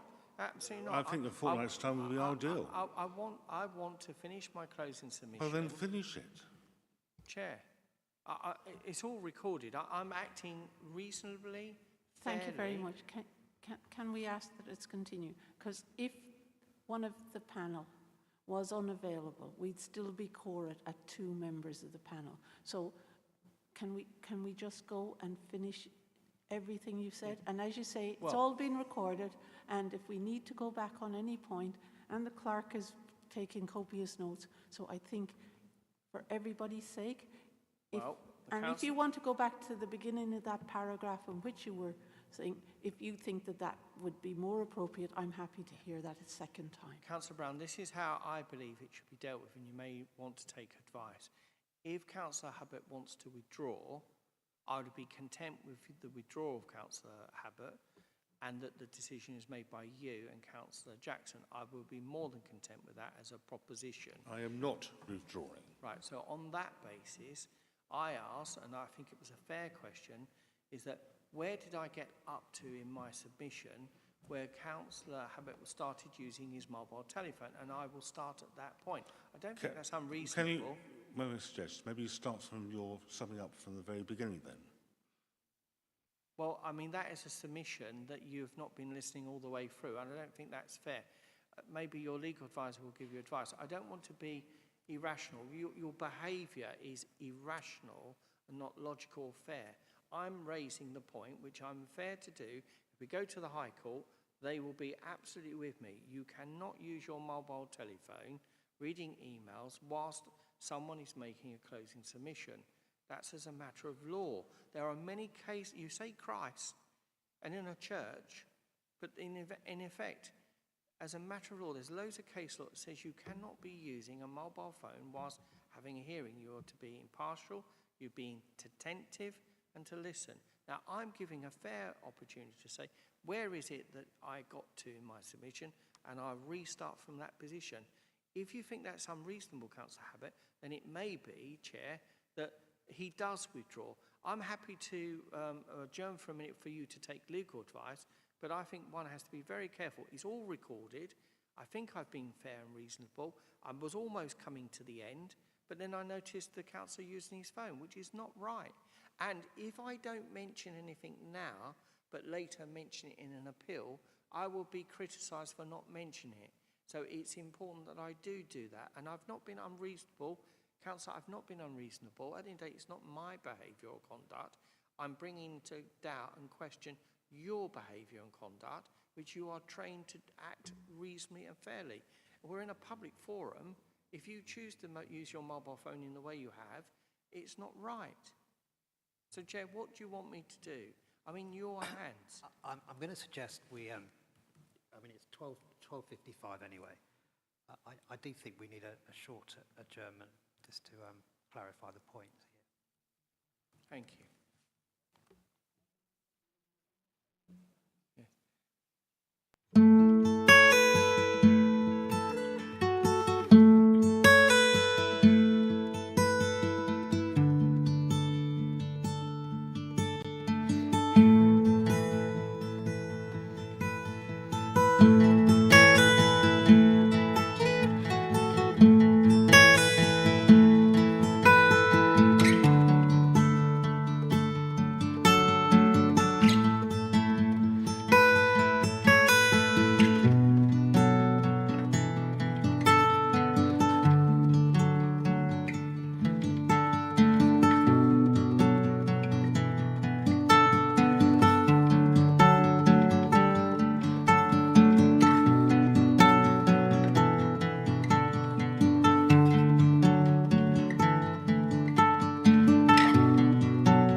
everybody happy to continue now? Yes. Yes, thank you. So, Councillor Brown, it may be best that I just start just about a minute before and just move on that basis. That would be lovely if you would do that, please. I was talking about the my client being a professional individual, and that this is really important to her. I think the gymnastics that we've gone through, the arguments, and this is very unusual for her to actually sit here, but this is the third time she sat here before the local authority, and it's important to her that her case, her story is put over. And I might repeat myself, I know I do, but the thing is, I am actually following a structure. So, and I'm almost at the end of it, but she is a professional person that is employing people in the area. She knows about the local community. She knows what it takes to be a good shopkeeper or an owner of a business. And that not only will she provide employment, pay local taxes, employ people, that will also be a benefit, a service to the local community that want to come in and buy products and goods, and including alcohol. We know, and she knows, since last September and now, it requires the licence to be economically viable, and that's in normal trade. No different to any of you councillors when you do your weekly shop, monthly shop, whatever shop you do. If you buy alcohol, you'll buy it in your shop, and or you may go and grab something that needs for a special occasion or whatever it may be. They're legitimate, lawful members of our community and transactions that come in and pop in and want things as a convenience store. And by not offering the sale of alcohol does cause economic harm. And the thing is, the licensing authority, as I said, and also public health, that's your council for noise, nuisance and alike, neither of them object to this licence. No resident, no councillor. And I asked this, and as I said, I was just wrapping up on the economic and community benefits. The guidance requires consideration of economic benefits under paragraph 1.18. And as I said, the premises employs and provides services. We'd ask that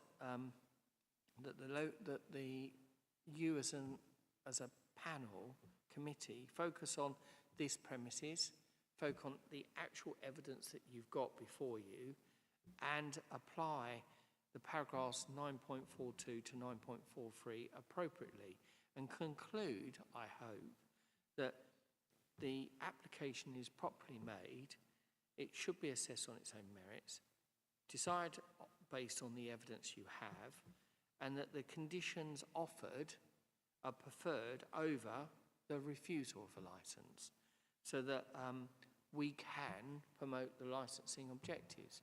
And we ask that the application be granted on that basis, please. That's it. And I turn the page, that was the end.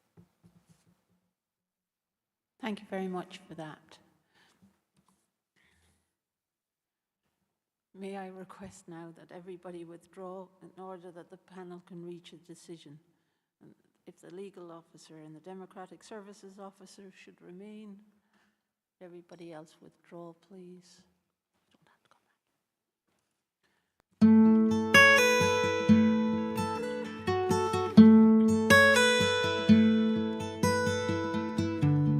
See, it's going to be in 5 minutes or whatever, but we will consider everything. There'll be no bias, and we'll make a decision today. Most grateful, thank you.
Thank you, everybody, for coming back in.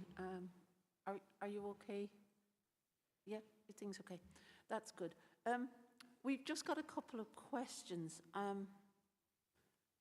so that we can finally get round to finalising the decision.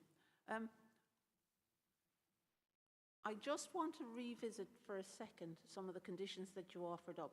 I just want to make sure that I am totally understanding them. And the bottle code you offered very late on, that's fine. That's still. What I've done in the past, particularly in some of the London boroughs, is rather than having a sticker that you have to, that's not a good idea, because people can peel them off and put them on other things. So what we do is have a UV pen, mark certain products, not everything, because it could be tireless to mark everything, but if we agree with the licensing authority or the police, which type of product in an area that's causing a problem, we can bottle mark it with a UV pen and it can be checked. And what I tend to do is I get my client to do the same exercise, to go out periodically once a month and see if they're contributing or not to an issue of littering. And then if it is, for example, I had one in Suffolk where it was a Nigerian beer that was causing a problem, they stopped selling that. So it's a more balanced approach. But obviously we don't tell people what our number is so that our competitors don't spike us in some way. No, thank you so much for the clarification there. That's really helpful. We're looking to, and I think as a responsible business and as somebody who's interested in our community, I think your client is going to quite like the condition that we would like to discuss with you now. We would really, and I think most people who are selling alcohol, whether it's on premise or off premise, are aware of this scheme, the Ask Angela scheme, and I was wondering if even if you don't know the details about that, would you be content to join that? Well, they already do, because because Licensing Connect sponsors Ask Angela. I sponsored the very first video for National Pub Watch at Ask Angela 10 years ago. Licensing Connect has Ask Angela on it and posters. It has a wave instruction, which is the welfare engagement vulnerability. And it has instructions regarding and a short video on Ask Angela. So, and that's already been undertaken by the applicant as part of Licensing Connect. So if you want to put a condition on it, fine, but it's already been done. I think I think on a positive note, I think putting it out as a condition, it would be good. Yeah. Thank you so much for that. I actually don't have any more. I think you wanted to ascertain how street drinkers would be. Sorry, this was a point of information. And you've already indicated that you're going to be open 7 to 11. And you've helpfully provided a nice drawing of your premises. We just wanted to assure ourselves, and yourself just possibly as well, that when it's not the licensed hours, that I know that the alcohol behind the counter is behind the counter, but how the alcohol will be taken off display. Well, it won't be taken off display, but in relation to the fridges, we'll have a blind that we can pull down. And obviously, we can't do that for the wine, but the staff are trained regarding hours, and there'll be appropriate signage displayed to the members of the public of what our licence hours are. So there will be steps in place. So in relation to the fridges, blinds will be put down so you can't access it. The tills won't allow the sale anyway, and staff will not allow the sale. I don't envisage any difficulty with that. No, that's very helpful. We just wanted to check. Thank you so much for that. Sorry, Chair, I think you wanted to address about street drinkers, sale of alcohol to street drinkers, how it's going to be addressed.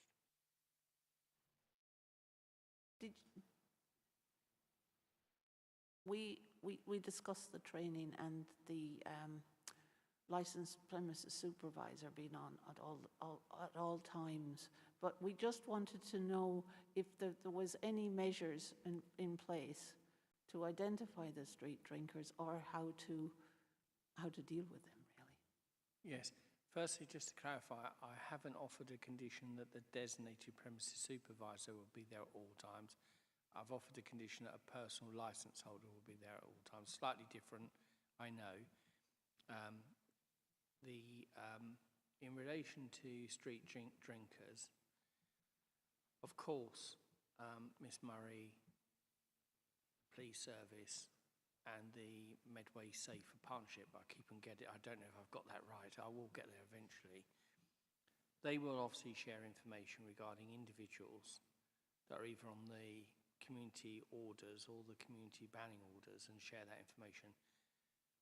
With Licensing Connect, it has a system where that you can send a memo, digital, and keep a record. So if there's someone that shouldn't be there or there's a problem, you can place it onto the system, circulate it to all members of staff to make sure that this individual was in yesterday or this person has been around in the area and is not to be served. So there is a way of communicating to everyone. It's not just not like a book or the information. There is a dissemination. It's called Task Assistant within Licensing Connect that allows for an opening checklist, a closing checklist, a memo to staff, and awareness. So it's completely allows the operator and the DPS to communicate with all the staff, even if they're not on duty. When they come on duty, they'll log on and they'll have a message and they'll be able to read the memo. And we'll know if they've read it or not. And if it's not, it goes back to the manager to say that individual's not read the memo. So it might be they're not on duty, but if they are on duty, then they'll be told, this is the individual. So there are mechanisms, and the premise is already signed up to Licensing Connect. Bert, just for me to understand that, Licensing Connect has an inbuilt ability to share this information around persons of interest, including street drinkers and people who might have been on a police list. So does that have an image of a person, or is it just a name or something like that? Apologies, sorry. It is only internal, but it can be. It has the ability, if we are given a photograph, to put the photograph on and send it to our staff. But it's all protected insofar as if you're not an employee, you can't have access, and also the manager can restrict who sees it. So it will only be the staff that are relevant to having that information. So it won't be, I mean, obviously in this rig, yeah, it is need to know, but generally in an off license, probably everyone needs to know who's the cashier. But if they're on the shop floor, if they're cleaners or whatever it may be, maintenance, whatever it may be. So there is ability internally, but a lot of it depends on the protocol of the sharing of that data. And it may be that the police with the radio scheme have other systems in place to share that information. And it might be that we participate in those schemes, but internally we have a system to communicate with each member of staff. It's only a small shop, so that's not going to be difficult, but at least there is a way of, for due diligence, record keeping, there's going to be a proper record keeping system that it can be called upon should we need to demonstrate we are doing what we say we're going to do. Sorry, and obviously you've made several references to this, which is good, that you're going to actively take part in the Safe Medway partnership, which includes police, and look forward to Yes, how I that can't went. remember the gentleman's name. It might be Jeff, but I can't remember the individual name. I've made a note, but there's an individual there that we've got a quote already. We will be engaging. We will be doing that. The last thing also I'll say, although language is not an issue for my client, but licensing connect is also in any language, so it doesn't matter. So it is very accessible to everyone in every language. And it converts backwards and forwards, so it doesn't matter if the police come in, they can just convert it back to English and vice versa. So it's very easy to use. Thank you for that clarification. I don't think there's anything else that I need. Maybe Yes. there is. Sorry, it's actually just more clarification. You mentioned about the radio scheme for a year. Is that still? Yes, for a year, yes. The removal of condition 32 relating to home deliveries, is that right? Yes, that's right. Is there any other condition? And there's obviously a condition to be added that we won't be doing any home deliveries. The issue about 5.5% alcohol you want. Well, we wouldn't want to lose a licence for the sake of 0.5, but you understand the point.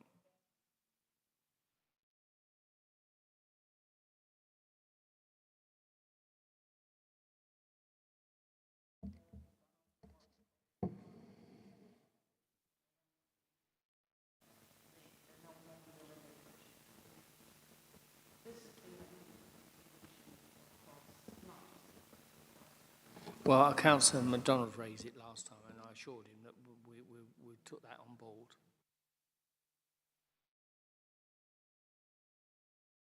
Yeah, so we're going to reconvene again once we've made the decision, all right?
Welcome back, everybody, and thank you for your patience.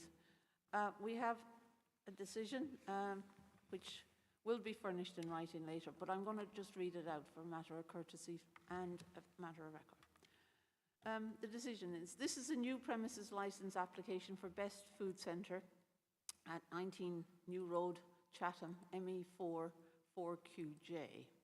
When considering this application, the panel has had regard to Medway Council's licensing policy, the Licensing Act, and particularly the licensing objectives and the statutory guidance issued as per Section 182 of the Licensing Act 2003 and supporting hearing regulations. The Licensing Committee has carefully considered all the written and oral representations from the applicant and the objectors to the application, namely Kent Police and Public Health. While this premises is located within Chatham Cumulative Impact Zone, the CIA, and a PSPO area which covers Chatham High Street and surrounding areas, every application is determined individually and on its own merits. The licensing panel is aware that the CIA does not, however, change the fundamental way that licensing decisions are made.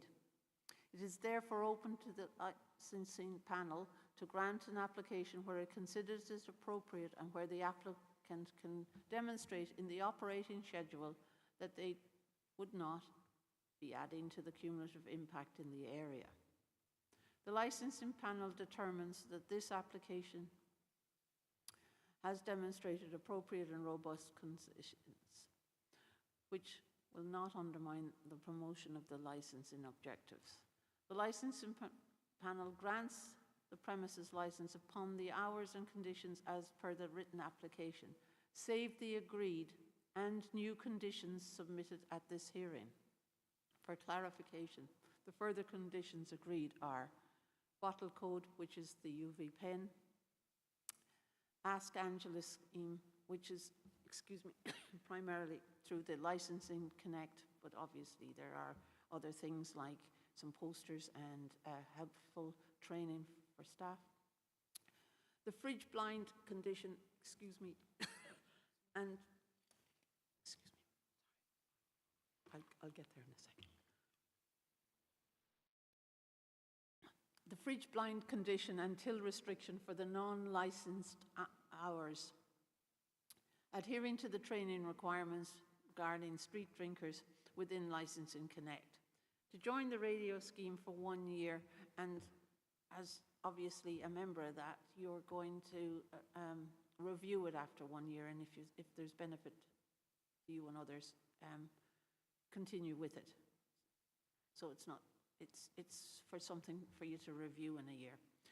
There will be no home deliveries, either from the sort of Uber or Just Eat things. So it's the removal of that condition 32.